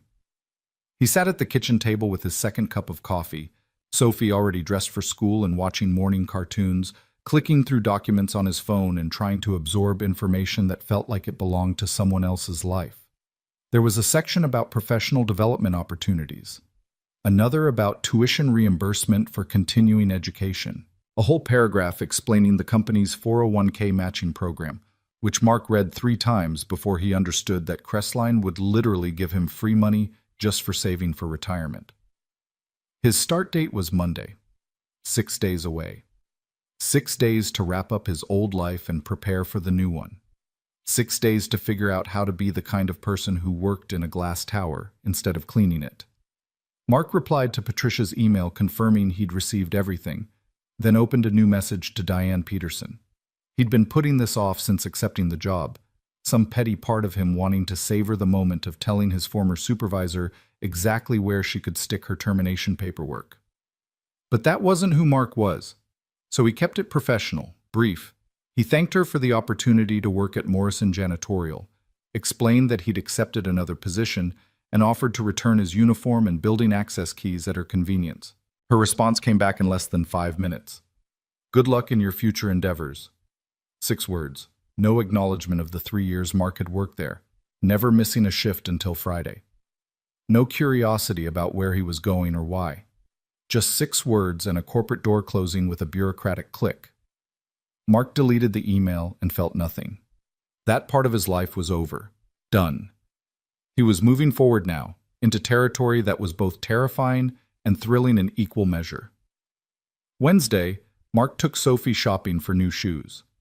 They went to the discount store because habits die hard, and Mark couldn't quite bring himself to pay full price, even though the signing bonus had already hit his account, $20,000 that looked surreal sitting there in his checking balance. Sophie picked out sneakers with purple laces and lights that blinked when she walked.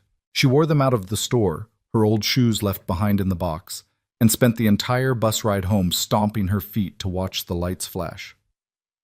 "Everyone at school is going to be so jealous," she said, her face glowing with the particular joy that came from having something new and desirable. Mark watched her and felt the weight of 5 years lift slightly. How many times had he told Sophie they couldn't afford new shoes yet, that the old ones still had some wear left? How many times had she accepted it without complaint because she'd learned too young that complaining didn't change reality? Now, watching her delight in something as simple as sneakers with lights, Mark understood exactly why he'd accepted Laura Kensington's offer. Not for himself. For this. For the ability to give his daughter normal childhood pleasures without calculating the cost against their electric bill. Thursday morning, Mark received a call from Richard Hayes. "Just checking in," Hayes said, his voice friendly but businesslike. "Making sure you have everything you need before Monday." "I think so. Still working through all the paperwork. Don't worry about understanding everything right now. You'll have a full orientation on Monday. It will set you up with a computer and email. HR will walk you through benefits in detail. Your team will be there to meet you at 10. Hayes paused. "I wanted to give you a heads up about something. The bank robbery made the local news, and while they didn't release your name, some reporters have been digging. It's possible your identity might come out. I wanted you to be prepared for that possibility." Mark's stomach dropped. "I don't want to be in the news." "I understand.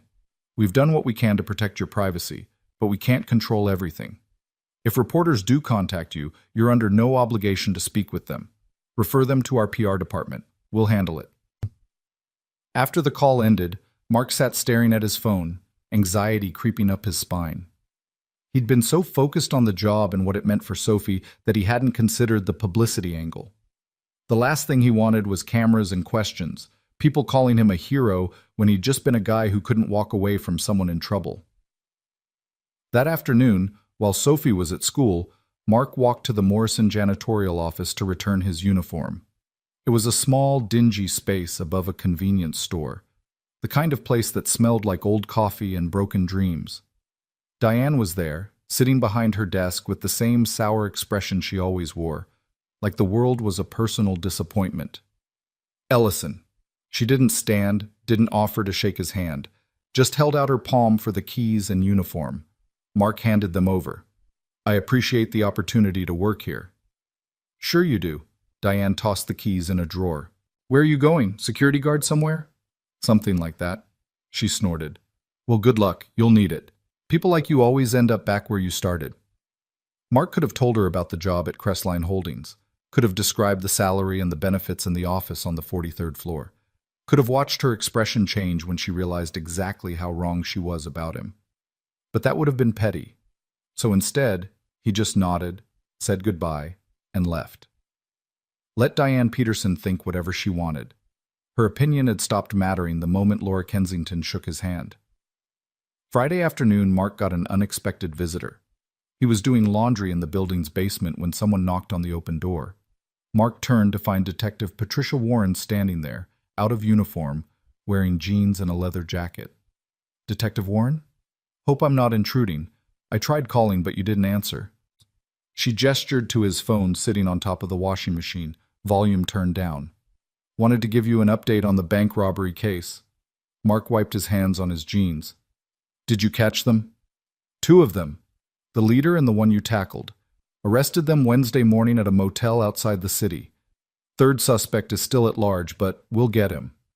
Warren leaned against the doorframe. "They're both being charged with armed robbery, aggravated assault, and a few other charges that'll keep them locked up for a long time. The DA wants to know if you'd be willing to testify at trial." "If I have to, yeah." "Good." That's what I told her. Warren pulled out her notebook, flipped through pages. "The one you tackled, his name's Raymond Porter. Career criminal, multiple priors. He's claiming you used excessive force, says you nearly killed him."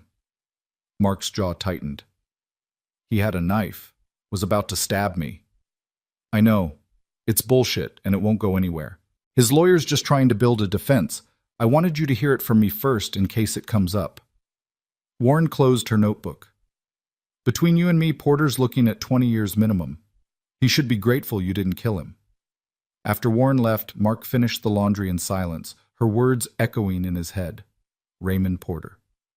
Now the stocky robber had a name, a history, a future spent behind bars.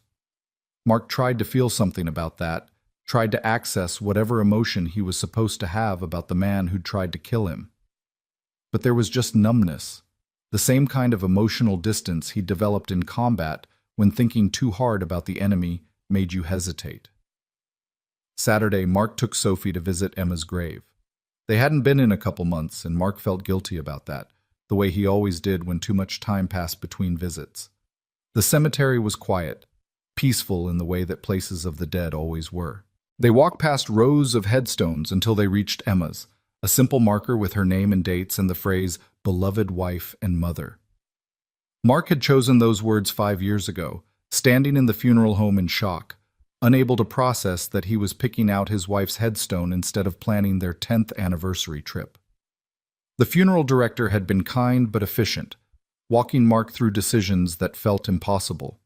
What kind of casket? What kind of service? What words would define Emma's entire existence in fewer than 10? Sophie knelt in the grass and traced her mother's name with one finger. She'd been 3 when Emma died, old enough to remember fragments but too young to really understand what she'd lost. Now, at 8, she was starting to grasp it, starting to notice that other kids had 2 parents while she only had 1. Starting to ask questions about her mother that Mark did his best to answer, even though every question was a knife in his chest. Mom would be proud of you, Sophie said quietly, for saving that lady. Mark knelt beside his daughter. Your mom would be proud of you, for being brave and kind and smart. Do you think she can see us? From heaven? I don't know, sweetheart. I hope so. They sat together in the grass for a long time, not talking, just being. Mark told Emma about the job, about the changes coming, about how scared he was to mess it all up. He didn't believe in ghosts or signs from beyond, but talking to Emma's headstone was a habit he couldn't break. It helped sometimes, pretending she could hear him, pretending he wasn't navigating this alone. On the way home, Sophie was quiet, her hand small in Mark's as they walked to the bus stop. Finally, she said, Daddy, are we going to move to a new apartment? Maybe eventually. Would you want to? I like our apartment, but the elevator's always broken, and sometimes I hear the neighbors fighting and it scares me. Mark's heart clenched. He'd known the building wasn't ideal, but he'd thought Sophie was okay with it. Apparently, she'd just been doing what she always did, accepting circumstances because that's what kids learned to do when their parents were doing their best and their best barely covered the basics. We'll find somewhere better, Mark promised. Somewhere with a working elevator and quiet neighbors, and maybe a park nearby. Would you like that? Sophie nodded, and they didn't talk about it again. But Mark added it to his mental list of things the new job would fix. Better apartment, better neighborhood, better everything. Sunday evening, Mark stood in front of his closet trying to figure out what to wear for his first day. He'd bought 2 new shirts and a pair of dress pants on Thursday, spending more on clothes than he had in the last 2 years combined. The shirt still had creases from the package, and Mark had learned to iron them using a YouTube video and a $20 iron from Target. The results were acceptable, if not perfect. Good enough for a guy who was still figuring out how to look like he belonged in a corporate office. He laid out the clothes on his bed like a uniform. Dark pants, light blue shirt, his only tie that wasn't stained, black shoes that he'd polished until they reflected light. The bandage on his arm was gone now, the stitches dissolving, leaving behind a pink scar that would eventually fade to white. He'd rolled up his shirt sleeves to hide it initially, but Hayes had told him not to bother. Scars tell stories, the VP had said, and yours is worth telling. Mark wasn't so sure about that, but he'd stopped arguing. If Crestline Holdings wanted to hire a scarred former Marine who'd gotten lucky at the wrong place and time, he wasn't going to talk them out of it. Sophie appeared in his doorway, already in her pajamas, her damp hair from the bath making dark patches on her shirt. You look nervous. I am nervous. But you were a Marine. Marines aren't scared of anything. Mark smiled despite himself. Marines get scared all the time, kiddo. We just do the job anyway. That's the difference. So, tomorrow you'll be scared, but you'll do it anyway? Exactly. Sophie climbed onto his bed, careful not to disturb the laid-out clothes, and hugged him. You're going to be great, Daddy. I know it. Her faith in him was absolute and terrifying. 8 years old and convinced her father could do anything, be anything. Mark hoped she was right. He hoped he wouldn't let her down. That night, sleep came in fits and starts. Mark would doze off, then wake an hour later with his heart racing, anxiety about tomorrow twisting his stomach into knots. He kept thinking about walking into that building on Monday morning, not as a visitor but as an employee. Kept imagining all the ways he could screw it up, all the gaps in his knowledge, all the things he didn't know about corporate culture and office politics and being someone other than the guy who mopped floors after everyone else went home. Around 3 a.m, Mark gave up on sleep entirely. He got up, made coffee, sat at the kitchen table in the dark, and read through the employee handbook one more time. Dress code, expected conduct, chain of command, performance review processes, all of it surreal and foreign and somehow his new reality. He thought about the men who'd robbed the bank, about Raymond Porter sitting in a cell waiting for trial, about the butterfly effect of choices. If Mark had gone to a different bank that morning, if he'd been 5 minutes earlier or later, if the robbers had chosen a different target, none of this would be happening. He'd still be a janitor, barely scraping by. Sophie would still be wearing shoes 2 sizes too small, and some other customer would have been in that lobby when 3 masked men burst through the doors. But that wasn't what happened. Mark had been there. He'd acted. And now everything was different. The sky outside the kitchen window slowly lightened from black to gray to the pale blue of early morning. Mark watched the sunrise and drank his coffee and tried to quiet the voice in his head that kept insisting this was all a mistake, that he was going to walk into that building and everyone would immediately see that he didn't belong. At 6:30, Sophie's alarm went off, and their normal morning routine began. Breakfast, packing lunch, checking homework. The familiar rhythms helped settle Mark's nerves. This he knew how to do. This was his job, the one he'd been doing for 5 years, the one that mattered more than anything else. He walked Sophie to school, watching her light-up sneakers flash with each step, listening to her chatter about a science project due next week. At the school gate, she hugged him extra tight. "First day," she whispered. "You've got this." "Thanks, kiddo. Have a good day. I'll pick you up at 3:15. Regular schedule now, right? Every day?" "Every day," Mark confirmed, and watched her face light up with a smile that made everything worth it. The bus ride downtown felt longer than usual, probably because Mark was hyper-aware of every minute passing. He arrived at the Crestline Holdings building at 8:45, 15 minutes early because the Marines had trained him that early was on time and on time was late. The same security guards from his interview were at the desk. The older one looked up and did a double take. "Mr. Ellison, you're back." "First day. I work here now." The guard's expression shifted from surprise to respect. "Well, welcome aboard. Go on up." "Go. They're expecting you." The elevator ride to the 43rd floor was familiar now, but no less nerve-wracking. Mark watched the numbers climb and tried to remember how to breathe. The doors opened onto the reception area where Patricia sat at her desk, already on a phone call. She saw Mark and waved, mouthing, "1 minute." Mark stood awkwardly by the elevators until she finished. Then she bounced up with genuine warmth. "Mr. Ellison, welcome. Let me show you to your office. Mr. Hayes wanted me to get you settled before your team meeting at 10. "I have an office?" "Of course you have an office. You're a director." Patricia led him down a different hallway than he'd taken during the interview, this one lined with more offices, some occupied and some empty. She stopped at one about halfway down, Mark's name already on the door in neat lettering. "Here we are. It's not huge, but it's yours." The office was bigger than Mark's entire living room. A desk, a computer, 2 guest chairs, a bookshelf, a window with a view of the city. Mark stood in the doorway, unable to quite process that this space belonged to him. "It will be up in about 15 minutes to get you set up with computer access and email," Patricia continued. "And I put together a welcome packet with all the essentials, building directory, emergency contacts, that kind of thing. Your direct line is on the desk phone. Any questions, just call me. I'm extension 4001. She left, and Mark stepped fully into his office, closing the door behind him. The silence was profound.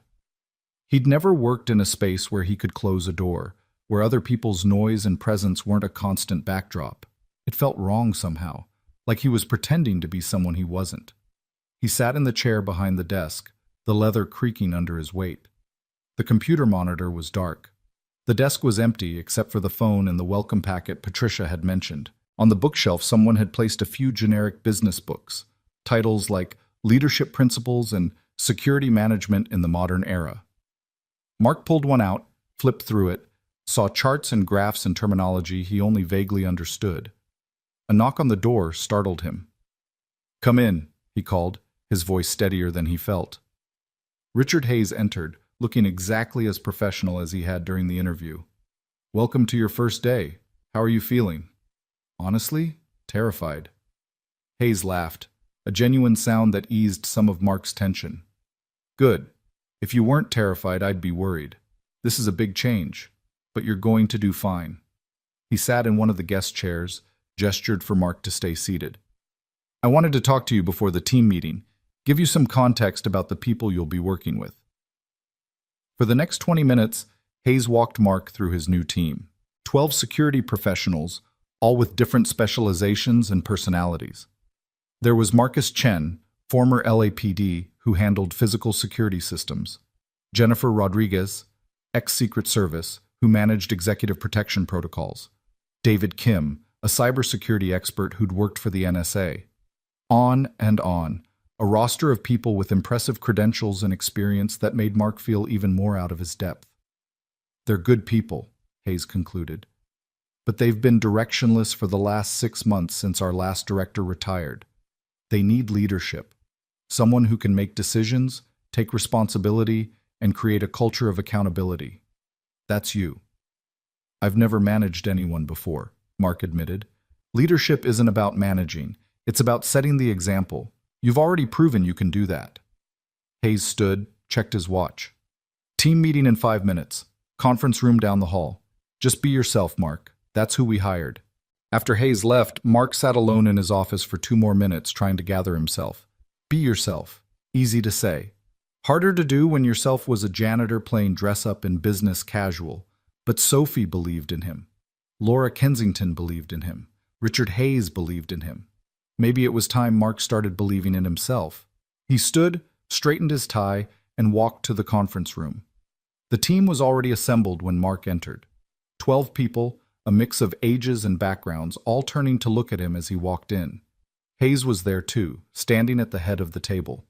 He nodded to Mark and gestured to the empty seat beside him. "Everyone, this is Mark Ellison, your new director. Mark, your team." Mark remained standing, looking at each face, seeing the curiosity and the skepticism and the guarded professionalism of people who'd been through leadership changes before and weren't convinced this one would be any different. "I'm not going to lie to you," Mark began, his voice rough but steady. "I don't have an MBA. I haven't worked in corporate security before. 6 days ago, I was a janitor, but I was also a Marine for 8 years. I've been in situations where split-second decisions meant the difference between people living or dying. And I believe that security, real security, isn't about protocols and procedures. It's about keeping people safe. That's what I know how to do. That's what I will do. And I'm going to need all of you to teach me what I don't know, because I'm not too proud to admit there's a lot I don't know." The room was silent for a beat.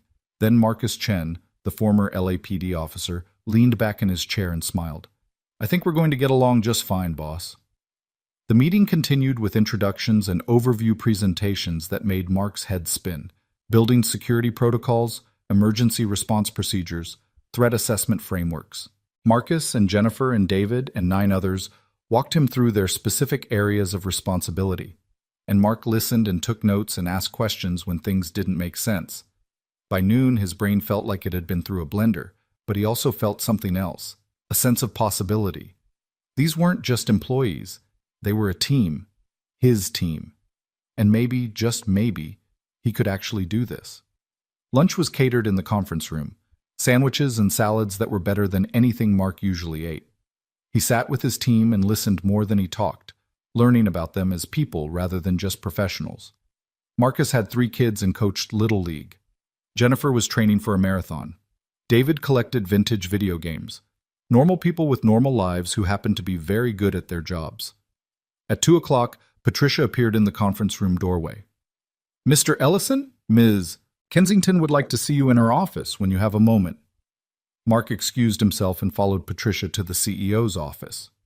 Laura was on the phone when he arrived, but she gestured for him to sit. He settled into one of the chairs by her desk and waited, looking out at the city view and trying not to feel like an imposter. Laura finished her call and turned her attention to Mark. "How's your first day going?" "Overwhelming, but good. Good is all we're aiming for right now." She stood and walked around her desk, leaning against it rather than sitting behind it. The gesture put them on equal footing, literally and figuratively. "I wanted to check in personally. Make sure you have everything you need." "Everyone's been great. Your team is incredible." "They're your team now," Laura corrected gently. "And I have faith you'll lead them well."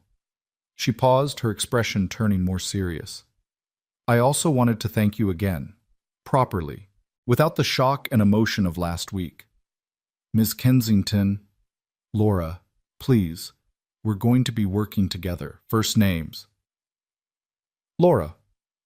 The name felt strange on his tongue, too informal for someone who owned the building he was standing in. "You've already thanked me. With the job, the signing bonus, all of it. You don't need to keep thanking me." "I disagree. What you did deserves more recognition than a job and a bonus. You gave me my life back, Mark. You gave my daughter her mother. There's no amount of money that can repay that. But I can make sure you have opportunities, resources, support. I can make sure that your life is as good as you made mine by saving it." Mark didn't know what to say to that. The weight of her gratitude was almost uncomfortable. He'd done what any decent person would do, or at least what he hoped any decent person would do. Being praised for basic human decency felt wrong. Laura seemed to sense his discomfort. She smiled, easing the moment. "I'll stop making it awkward. Just know that my door is always open. Literally. You need something, you come to me directly. No red tape, no hierarchy. Understood?" "Understood." "Good. Now go home. It's your first day. Don't stay late trying to prove something. Your daughter will want to hear all about it." Mark left Laura's office and returned to his own, gathering the welcome packet and the stack of documents he'd accumulated throughout the day. At 3 o'clock, he left the building, descended to street level, and started the commute to Sophie's school. The subway was crowded with other workers heading home or to second jobs, and Mark stood holding the overhead rail, swaying with the motion of the train, thinking about how different this felt from his old commute. No physical exhaustion, no smell of cleaning chemicals clinging to his clothes, just mental fatigue and the satisfied tiredness that came from a day of real work. Sophie was waiting at the school gate when Mark arrived, and her face split into a huge grin when she saw him. "How was it? Tell me everything." They walked to the bus stop, and Mark told her about his office and his team and the overwhelming amount of information he'd absorbed.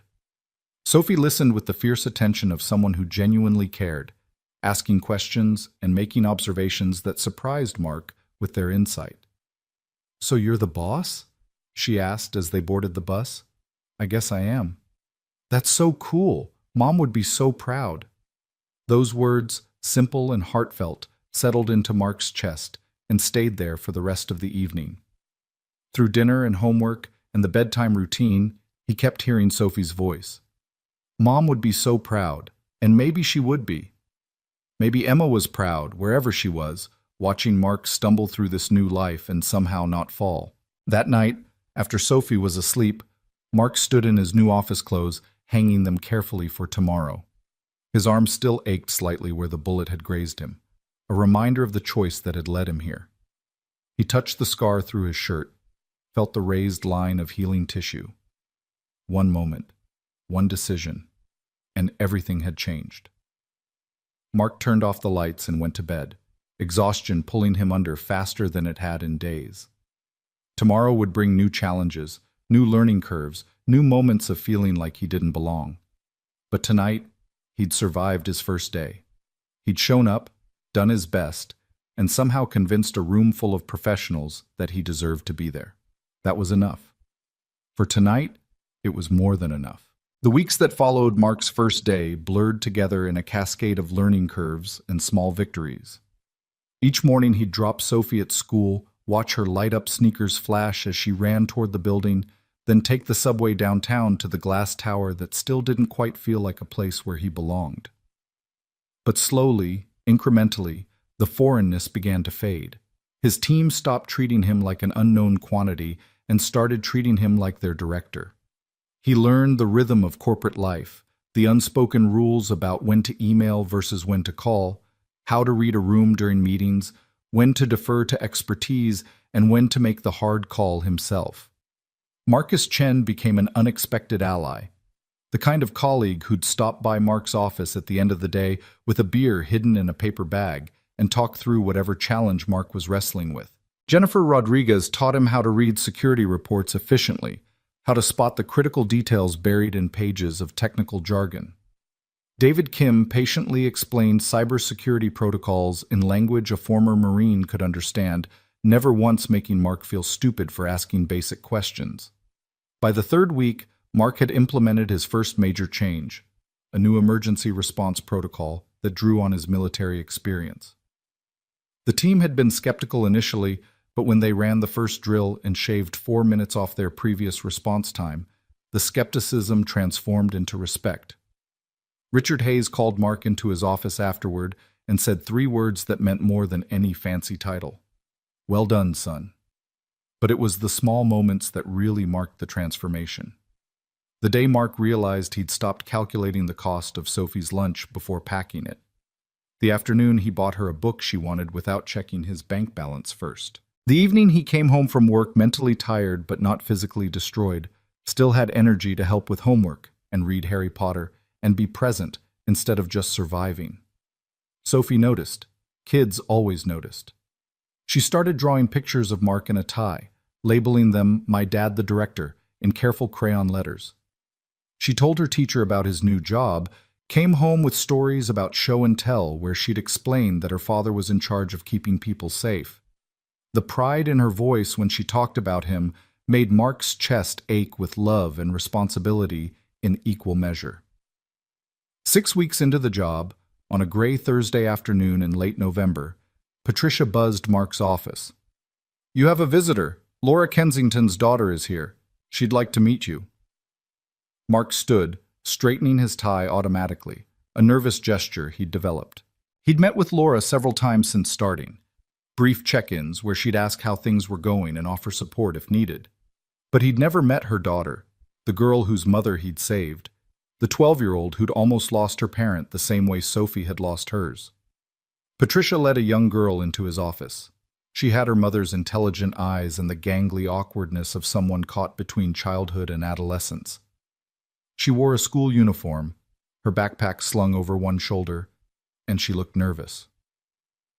"Mr. Ellison, this is Charlotte."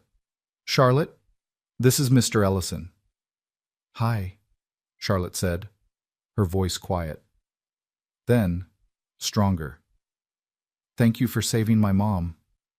The words were simple and devastating. Mark gestured for her to sit, waited until Patricia left and closed the door. He took the other guest chair instead of sitting behind his desk, eliminating the barrier of authority. "You're welcome," Mark said, not sure what else to say. "How are you doing?" "Okay, I guess. Mom told me what happened at the bank. She didn't want to at first, thought it would scare me. But I kept asking, and finally she told me everything." Charlotte's hands twisted in her lap. "She said you got hurt, that you got shot protecting her. Just a graze, nothing serious. But you could have died, and you didn't even know her. You just helped." Charlotte looked up, meeting Mark's eyes directly. "Why? Why did you do it?" It was the same question Mark had been asking himself for 6 weeks. He'd given different answers to different people. Instinct, training, the right thing to do. All true, but none of them quite complete. "I have a daughter too," Mark said finally. "She's 8. Her name is Sophie. and her mom died when she was 3. So when I saw your mom in trouble, all I could think about was that you might lose your mom the way Sophie lost hers. And I couldn't let that happen. Not if I could stop it. Charlotte's eyes filled with tears. She wiped them away quickly, embarrassed. I'm sorry about Sophie's mom. Thank you. I'm glad your mom is okay. They sat in silence for a moment, two people connected by violence and choice and the strange mathematics of fate. Then Charlotte pulled something from her backpack, a card and a purple envelope covered in stickers. I made this for you. Mom said I shouldn't bother you at work, but I wanted to give it to you myself. Mark opened the envelope carefully. The card was homemade, construction paper folded in half, with a drawing of a man and a woman on the front. Inside, in careful handwriting, thank you for being a hero. Thank you for giving me more time with my mom. You saved her life, which means you saved mine too. Love, Charlotte. Mark's throat constricted. He looked at this 12-year-old girl who'd almost become an orphan, who was thanking him for something he'd barely thought about before doing, and felt the weight of what had really happened that Friday morning. He hadn't just saved Laura Kensington, he'd saved Charlotte's mother. He'd preserved a family. He'd prevented a young girl from experiencing the same loss that Sophie carried every day. This is beautiful, Mark managed. Thank you, Charlotte. I'm going to keep this in my office where I can see it. Charlotte smiled, the relief on her face obvious. Mom wants to know if you and Sophie would come to dinner sometime. At our house. She keeps saying she wants to thank you properly, and I want to meet Sophie. I'd like that. I'll talk to your mom about scheduling. After Charlotte left, Mark sat alone in his office, the card on his desk, and let himself feel everything he'd been pushing down for weeks. The fear of that morning, the split-second decision, the aftermath that had brought him here. He'd spent so long trying to move forward, to embrace this new life, that he hadn't really processed the old one ending. The moment when he'd tackled an armed robber and changed the trajectory of multiple lives, including his own. That evening, Mark picked up Sophie from school and took her to the park, even though it was cold and threatening rain. They sat on a bench and Mark told her about Charlotte's visit, about the card, about the dinner invitation. Can we go? Sophie asked immediately. I want to meet her. Is she nice? Does she like Harry Potter? Mark laughed. I don't know if she likes Harry Potter, but yes, we can go. I think it would be good for both of us. Because she almost lost her mom like I lost mine? The perceptiveness of the question caught Mark off guard. Yeah, sweetheart. Exactly like that. Sophie leaned against his side, her head resting on his arm. I'm glad you saved her. I'm glad Charlotte still has her mom. 2 weeks later, on a Saturday evening in early December, Mark and Sophie stood outside a brownstone in one of the city's nicest neighborhoods. The house was 3 stories of brick and ivy, with warm light glowing through curtained windows and a wreath on the door that probably cost more than Mark's monthly rent used to be. Sophie gripped his hand tightly, nervous in the way kids get when entering unfamiliar territory. Mark rang the doorbell, and Charlotte answered almost immediately, as if she'd been waiting by the door. You came! Come in, it's freezing. The interior was exactly what Mark expected. Tasteful furniture, original artwork, hardwood floors that gleamed, but it was also lived in, comfortable. Books stacked on tables, a backpack dumped by the stairs, family photos covering the walls. A home, not just a showplace. Laura appeared from the kitchen wearing jeans and a sweater, her hair down and casual. She looked different outside the office, more relaxed, more real. Mark, Sophie, welcome. Thank you for coming. Dinner was surprisingly easy. Laura had ordered pizza because Charlotte had insisted, saying that fancy food would make everyone uncomfortable. They ate at the kitchen table, Charlotte and Sophie hitting it off immediately over a shared love of books and science. Mark and Laura talked about work and kids and the strange paths life took. There was no awkwardness, no sense of obligation or debt hanging over the evening.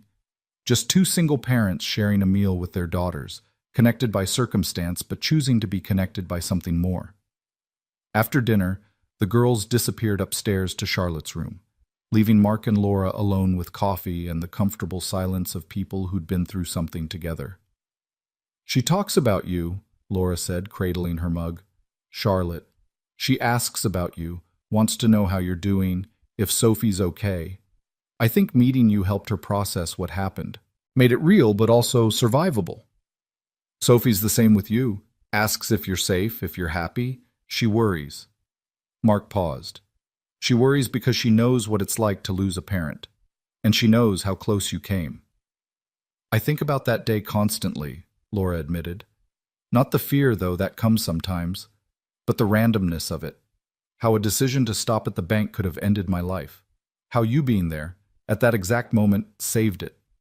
The odds of all those variables aligning are astronomical. I don't believe in fate, Mark said. Too many years in combat, watching good people die for no reason. But sometimes I wonder if maybe there's something, not fate, just purpose. Things happening for a reason we only understand later. Laura set down her coffee and looked at him directly. I need to tell you something. I've been putting it off because I didn't want you to feel pressured, but you deserve to know. She took a breath. The board of directors wants to recognize you, publicly. They want to do a press release, announce what happened, celebrate your heroism. It would be good PR for the company. Mark's stomach dropped. No, absolutely not. That's what I told them. I said you valued your privacy, that you'd made it clear you didn't want attention, but they're pushing. They feel the company should acknowledge what one of our employees did. I'm not company property to be marketed, Mark said, his voice harder than he intended. What I did had nothing to do with Crestline Holdings. I wasn't even an employee yet. I know, and I've been fighting them on this, but I wanted you to be prepared. They may approach you directly. Laura's expression was apologetic. I'm sorry. This is exactly what I was trying to avoid. Upstairs, they could hear the girls laughing, the sound of normalcy and childhood. Mark focused on that sound, used it to calm the anger rising in his chest. He'd taken this job because it meant stability for Sophie, security they'd never had before. But if the cost was becoming a corporate mascot, having his life and his choices turned into a marketing campaign, he wasn't sure it was worth it. Tell them no, Mark said finally. Tell them I'll resign before I let them turn that day into publicity. You don't have to resign. I'll handle the board. Laura's voice was firm, decisive, the CEO voice. This is my company, and I won't let them exploit you. You have my word. The evening ended with Sophie and Charlotte exchanging phone numbers and promises to hang out again. Mark thanked Laura for dinner, and she thanked him for coming, and they both understood they were thanking each other for much more than food and company. They were acknowledging the bond formed in violence and sustained in its aftermath, the strange friendship between two people who might never have met if Mark had chosen a different bank that Friday morning. The following Monday, Mark was in a security review meeting when Patricia interrupted, her expression apologetic. I'm sorry, but there's someone here to see Mr. Ellison. He says it's urgent. Mark excused himself and found a stranger waiting in his office. The man was younger, maybe 30, wearing an expensive suit and the confident smile of someone used to getting what they wanted. He stood when Mark entered and extended his hand. Mr. Ellison, I'm Bradley Harrison from Harrison Public Relations. I'm here on behalf of Crestline Holdings Board of Directors. Mark didn't shake his hand. I've already told Ms. Kensington I'm not interested in any publicity. I understand your hesitation, but hear me out. Harrison sat without being invited, pulling out a tablet. We're proposing a limited media campaign, a few interviews, a press release, maybe a feature in a business magazine. Nothing invasive. Just acknowledging your heroism and how it reflects the quality of people Crestline employs. I said no. Mr. Ellison, think about what this could do for your career. National recognition. You'd become the face of corporate security, consulting opportunities, speaking engagements. You could write your own ticket. I already have a ticket. It's called Doing My Job and Being Left Alone. Mark stood, opening his office door in a clear dismissal. Tell the board I appreciate their interest, but my answer is no. And if they send anyone else to pressure me, I'll make it very clear through legal channels that I don't consent to having my image or my story used for commercial purposes. Harrison's smile didn't falter. That's unfortunate. The board may view your refusal as uncooperative. Given that you're a new employee, it might affect your position. The threat was barely veiled. Mark felt his temper spike, the cold anger that came from his combat days. He stepped closer to Harrison, using his height and bearing to make a point. Are you threatening my job because I won't let you exploit what happened? I'm simply noting that team players who support company initiatives tend to advance faster than those who don't. Get out of my office now. Harrison left, still smiling, and Mark immediately called Laura's direct line. She answered on the first ring. What happened? Patricia said there was a PR person in your office. Your board sent someone to pressure me into doing publicity. When I refused, he threatened my job. The silence on the other end was arctic. When Laura spoke again, her voice was deadly calm.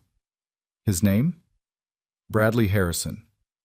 I'll handle this. Don't worry about your job, Mark. It's secure, but I need to make some calls. Laura hung up and Mark sat at his desk, hands shaking with adrenaline. He'd known the job was too good to be true, known there had to be strings attached, but he'd hoped Laura's protection would be enough. Now he wasn't sure. 20 minutes later, Richard Hayes appeared at Mark's door. Laura wants to see you. Conference room on 45. Mark followed Hayes to an elevator that required a special key card, ascending to the top floor where the board of directors met. The conference room was massive, with a table that could seat 30 people and windows on 3 sides. Laura was there with 3 men in suits, board members whose photos Mark had seen in the lobby. One of them, the oldest with silver hair and a sour expression, was mid-sentence when Mark entered. Simply unreasonable to expect an employee to refuse a reasonable request from... He's not refusing a reasonable request, Laura cut him off. He's refusing to be exploited. There's a difference. She saw Mark and gestured to the seat beside her. Mark, thank you for coming. This is the executive committee of our board. Gentlemen, this is Mark Ellison. The silver-haired man didn't offer to shake hands. Mr. Ellison, I'm James Patterson, board chairman. We need to discuss your unwillingness to participate in company initiatives. Mark looked at Laura, who gave a slight nod. Permission to speak freely. With respect, Mr. Patterson, I was hired to oversee corporate security, not to be a marketing tool. What happened at the bank was personal. It had nothing to do with this company. You're an employee of Crestline Holdings. What you do reflects on us. I wasn't an employee when it happened. I was a customer. And the woman I saved was your CEO, who's made it very clear she doesn't want this publicized either. Mark kept his voice steady, professional. I'm good at my job.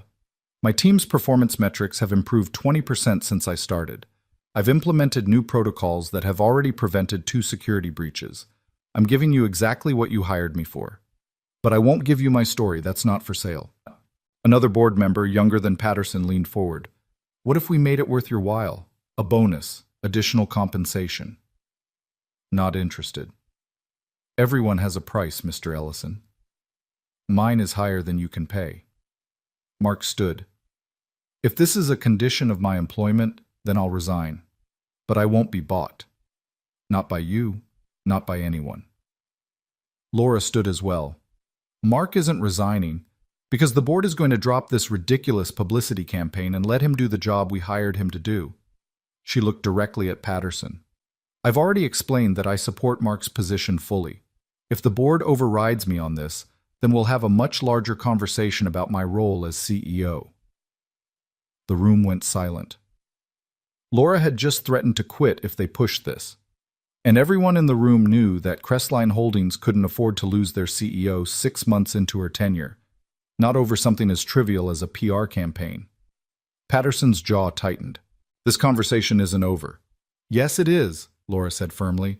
Mark, you're dismissed. Thank you for your time. Mark left the conference room, his heart pounding. He'd just watched his boss threaten to quit to protect him. The weight of that, the sheer magnitude of what Laura had just risked, made his head spin. That evening, after picking up Sophie and making dinner and going through their normal routine, Mark received a text from Laura. Board backed down. You're safe. Sorry you had to go through that. He replied simply, thank you for standing up for me. Her response came immediately. You saved my life. The least I can do is protect your privacy. December passed in a blur of holiday preparations and security protocols for the company's year-end events. Mark's team worked overtime, ensuring that Crestline Holdings' various holiday parties and client events went smoothly. He was in the office late most evenings, but Sophie understood. She was proud of her father's important job, even if it meant less time together temporarily. On Christmas Eve, Mark took Sophie to visit Emma's grave.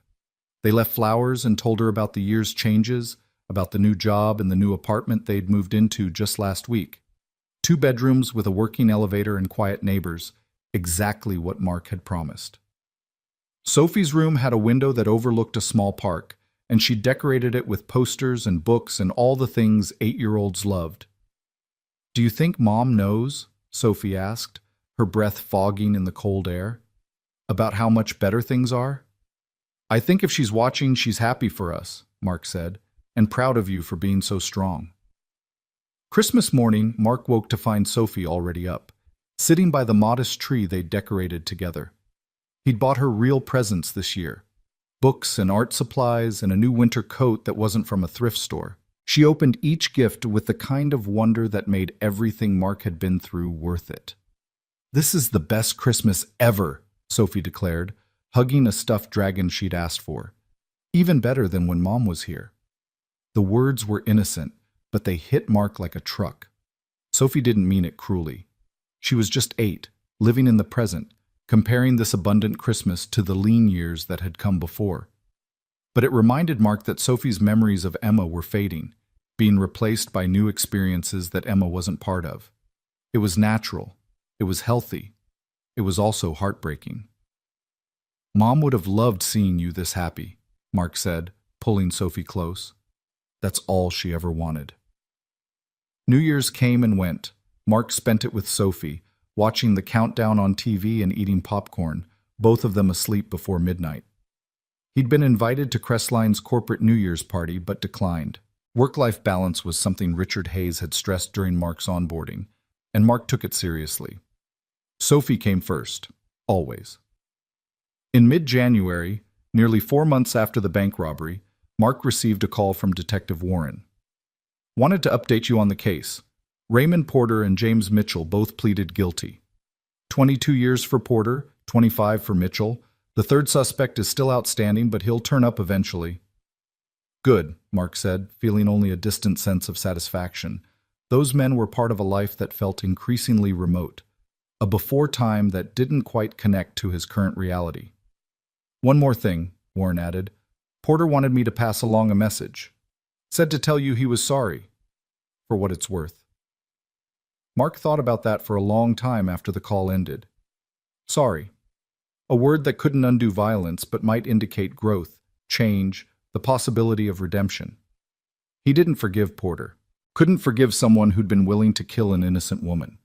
But he could acknowledge the apology and let it be. That was enough. February brought Sophie's 9th birthday. Mark threw her a party at their new apartment, inviting her school friends and Charlotte, who'd become Sophie's unofficial big sister over the past months. Laura came too, bringing a gift and staying to help supervise the chaos of 9-year-olds hopped up on cake and ice cream. After the other kids left and Charlotte was helping Sophie open presents, Laura and Mark stood in the kitchen cleaning up. "She's a great kid," Laura said. "You've done an amazing job with her." "I've done my best. Some days that's not much. Your best is more than most people's best." Laura paused, then said carefully, "I wanted to ask you something. Charlotte's been asking if Sophie could come on our spring break trip. We're going to Disney World. It would be nice for Charlotte to have company, and Sophie would have a blast." Mark's first instinct was to refuse. He couldn't accept more from Laura, couldn't let the debt between them grow any larger. But then he looked at Sophie, laughing at something Charlotte said, her face bright with happiness. And he remembered what Emma had told him. What matters, not what's easy. "Let me pay for Sophie's portion," Mark said. "Flights and tickets. I can afford it now." "Done," Laura agreed, though Mark suspected she'd find a way to cover the costs anyway. Spring came, and with it the Disney trip that Sophie talked about for weeks in advance. Mark put her on the plane with Laura and Charlotte, watching through the airport window as they taxied away, feeling the familiar anxiety of being separated from his daughter. But Sophie was safe. Charlotte was a good kid. Laura would protect them both. He had to learn to let go a little, to trust that the world wouldn't always take from him. The week Sophie was gone, Mark threw himself into work. He was overseeing a major security upgrade across all Crestline properties, a project that required coordination with contractors and vendors and about 17 different departments. It kept him busy enough that he didn't spend every minute missing his daughter.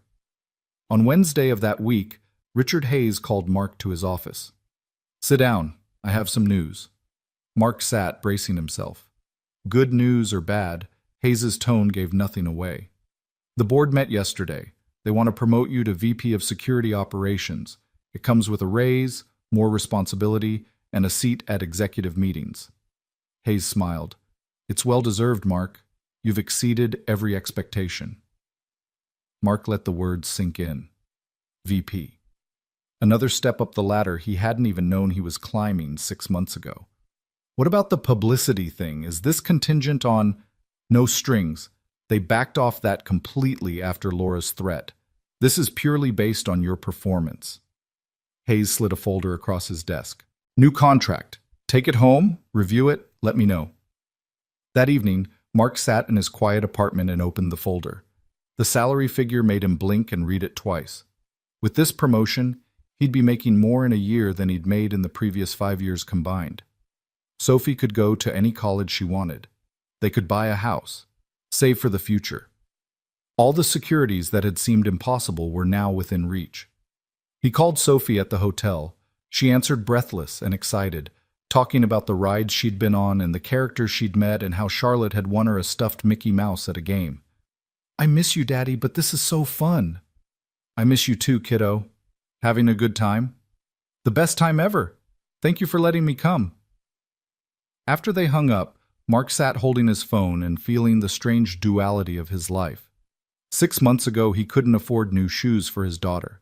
Now she was at Disney World while he reviewed a contract that would make them financially secure. The transformation was so complete, so total, that sometimes Mark had to remind himself it was real. He thought about that Friday morning in October, the 3 men with guns, the woman in the navy suit, the split-second decision that had changed everything. If he'd stayed behind that column, if he'd calculated the odds and chosen survival over intervention, if he'd been anyone other than who he was, a man who couldn't walk away from someone in trouble. But he had intervened.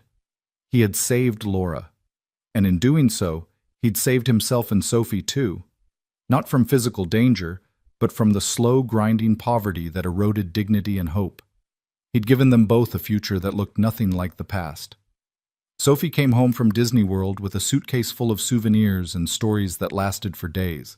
She made Mark watch the videos Charlotte had taken, showed him pictures of herself with princesses and on roller coasters, her face glowing with joy in every frame. This was what childhood should look like, Mark thought. Not worrying about money or food or whether your dad would come home from his night shift. Just magic and wonder and the certainty that you were loved. In April, Mark accepted the VP promotion.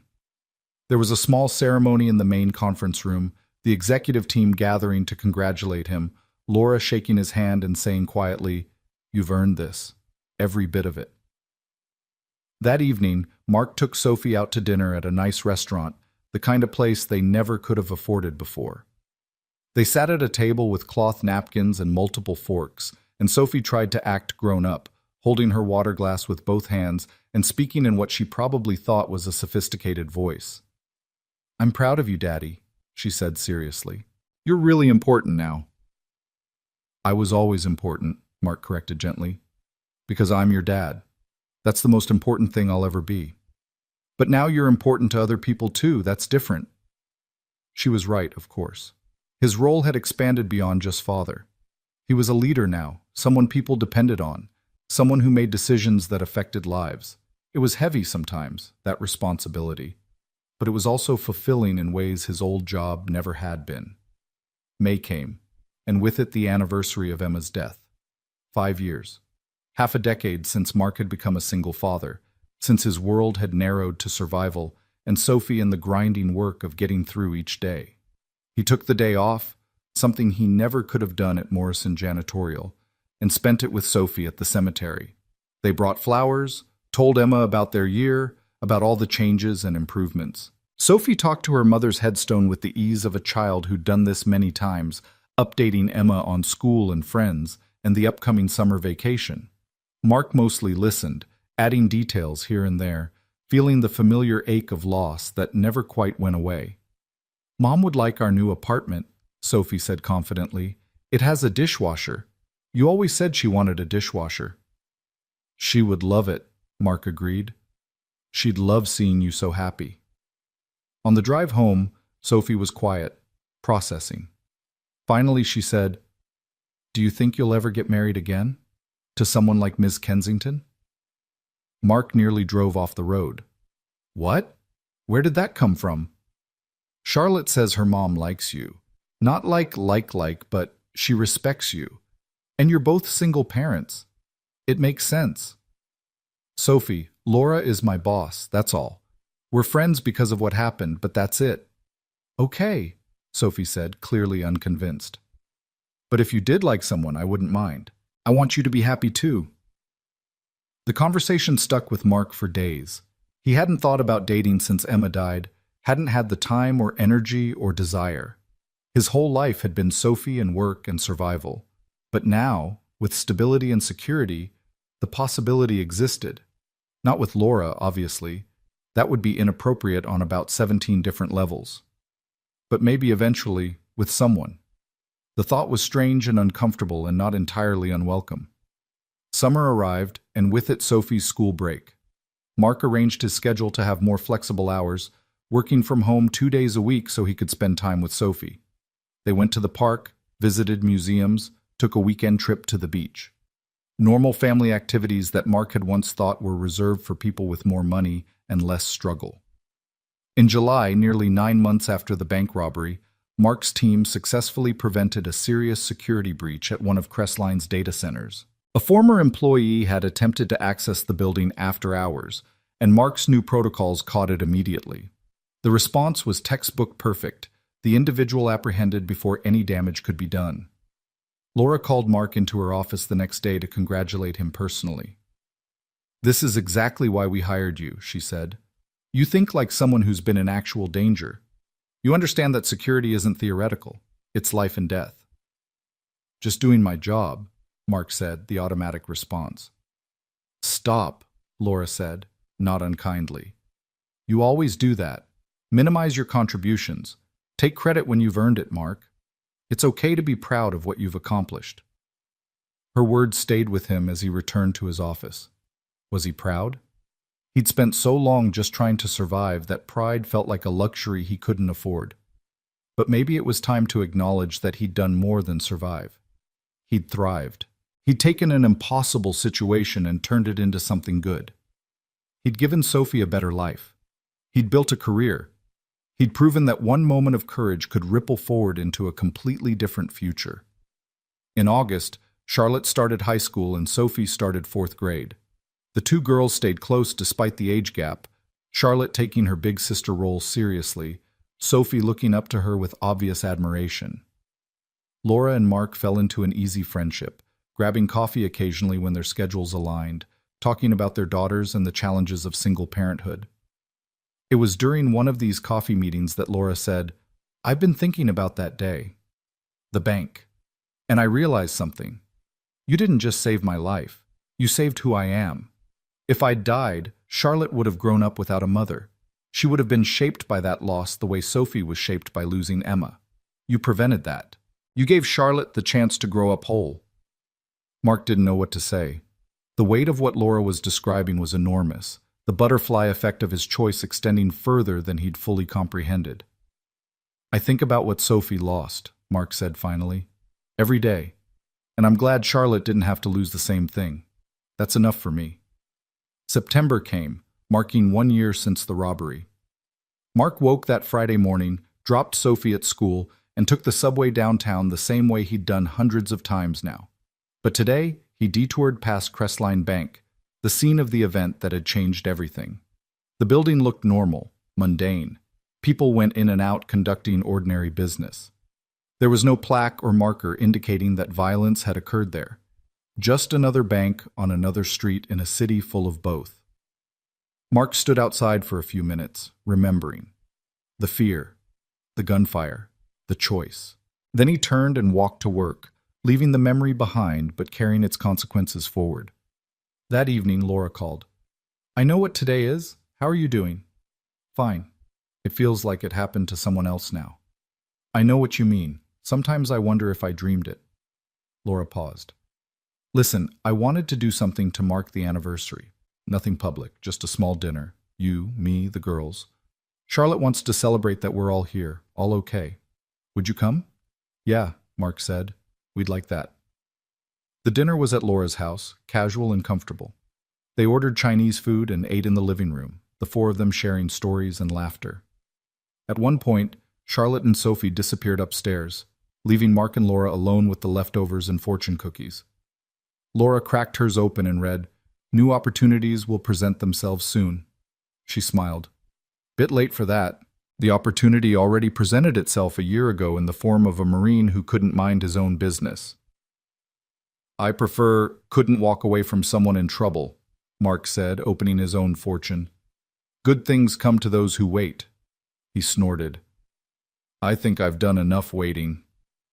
You've done more than wait. You've built something. A life, a career, a future for Sophie. You should be proud.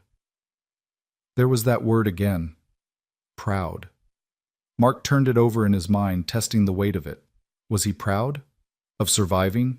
Of providing for his daughter? Of taking a chance when one was offered?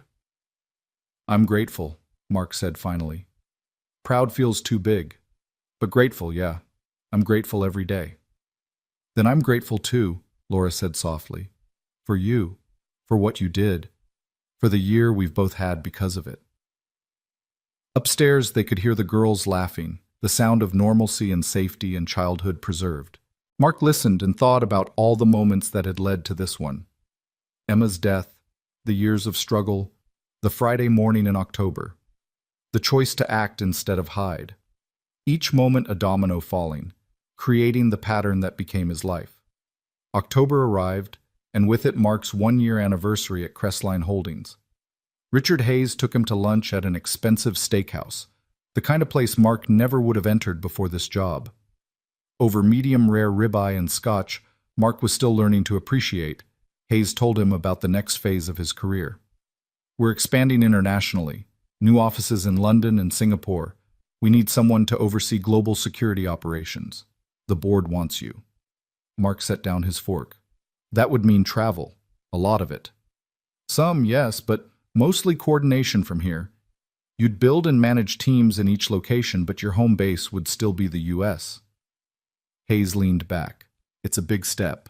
Take time to think about it. Talk to Sophie. But Mark, you're ready for this.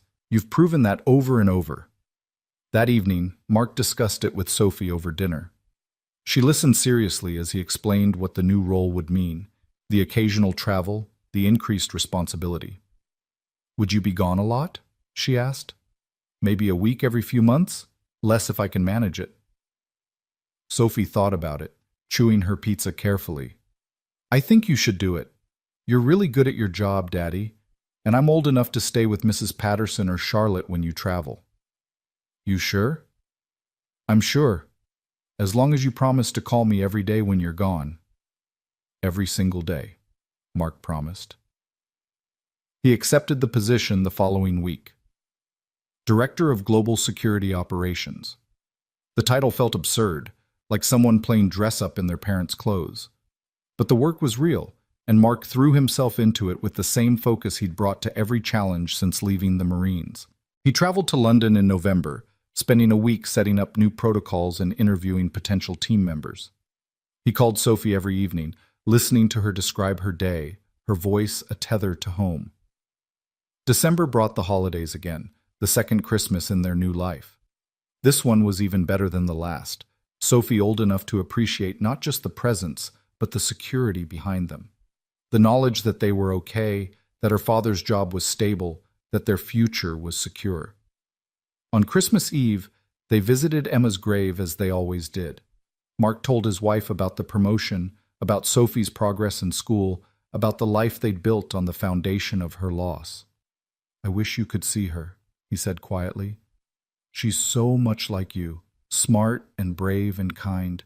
You'd be so proud. Sophie added, I'm taking care of Daddy, Mom, like you asked me to. We're taking care of each other. The year turned again.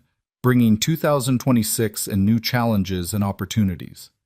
Mark continued to grow in his role, his reputation in the security industry expanding beyond Crestline. He was invited to speak at conferences, to write articles for trade publications, to consult on security projects. The janitor who'd tackled a bank robber had become an expert in his field, though few people outside Crestline knew about his origin story. In March, Detective Warren called with final news about the bank robbery case. The third suspect had been arrested in Mexico and extradited back to face charges. All three men were now in prison, their chapter in Mark's story finally closed. Mark thanked Warren for the update and hung up, feeling only a distant sense of closure. That part of his life was over. He'd moved on. Sophie turned 10 in February, double digits that made Mark feel ancient.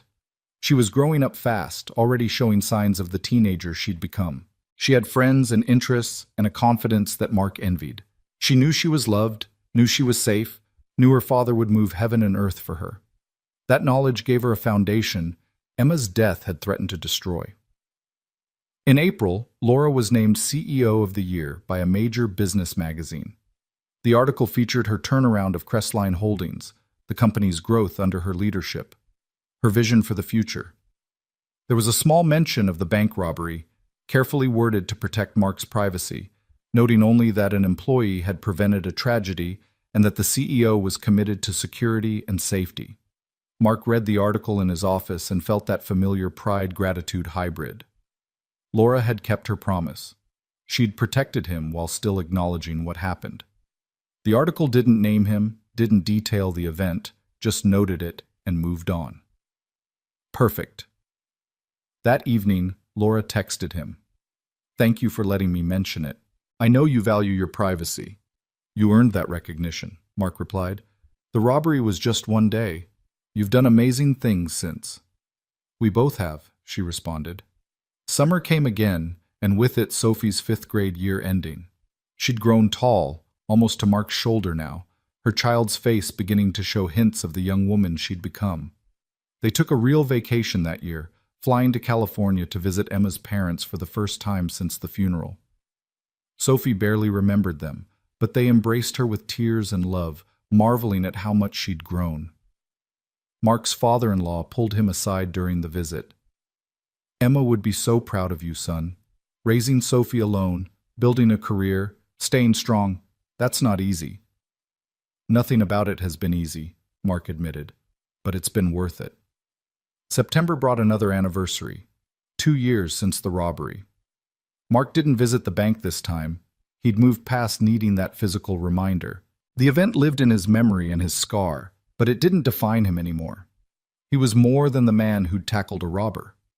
He was a father, a VP, a friend, a survivor. The robbery was part of his story, but not the whole story. October came, bringing his 2-year work anniversary at Crestline. The company threw a small celebration, his team gathering in the conference room with cake and bad jokes and genuine affection. Mark looked around at these people he'd come to know and care about, thought about how 2 years ago he'd been terrified of leading them, and felt that elusive pride Laura kept telling him he'd earned. "Speech," Marcus called out, and others joined the chant. Mark stood, uncomfortable with the attention, but willing to give them this. 2 years ago, I walked into this building convinced I didn't belong here. Convinced I was a fraud who'd gotten lucky and would be found out any day. But you all taught me something. You taught me that belonging isn't about where you start. It's about what you do with where you land.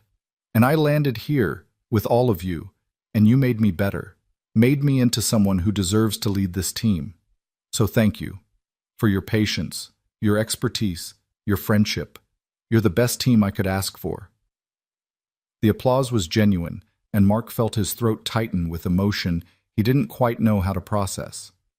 These people respected him, valued him, saw him as more than his past or his mistakes or his limited education.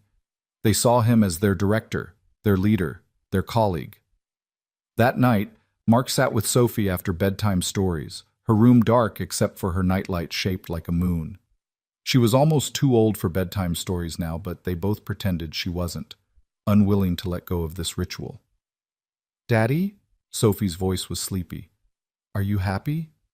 "Yeah, sweetheart, I am. Are you?" "Really happy. Happier than I remember being since Mom died." She yawned. "I think Mom would be happy too, that we're happy." After Sophie fell asleep, Mark stood in her doorway the way he'd done countless times over the past 7 years, watching his daughter breathe, feeling the weight and wonder of fatherhood. All those years of struggle, all those nights wondering if he was doing enough, if love could substitute for security, if Sophie would grow up resenting what they didn't have. But she hadn't grown up resentful. She'd grown up strong and kind and grateful. She knew what it meant to struggle and to overcome. She'd learned resilience not from lectures, but from watching her father survive and persist and eventually thrive. Those lessons were more valuable than any privilege money could buy. Mark closed Sophie's door and walked to his own room, thinking about the strange mathematics of fate. A bank robbery, a split-second decision, a CEO who believed in paying debts, all of it adding up to a life Mark barely recognized as his own. But it was his. He'd earned it through courage he didn't know he possessed, through choices he'd made in the moment when calculation wasn't possible. He thought about Raymond Porter in prison, about Charlotte growing up with her mother, about Laura leading a company with compassion and strength, about Sophie sleeping peacefully down the hall. All the lives touched by that Friday morning, all the futures changed by violence and intervention and the aftermath of both. Mark got ready for bed, his routine familiar and comfortable. He brushed his teeth, set his alarm, checked his phone one last time. There was a message from Laura, sent just minutes ago. 2 years since you changed my life. Thank you for everything, Mark, for saving me, for being my friend, for proving that good people still exist in this world. He replied simply, thank you for giving me a chance, for believing I was more than my circumstances, for the life Sophie and I have now. Her response came quickly. You were always more than your circumstances. I just gave you the opportunity to show it. Mark set his phone aside and lay in the darkness, listening to the quiet sounds of their apartment.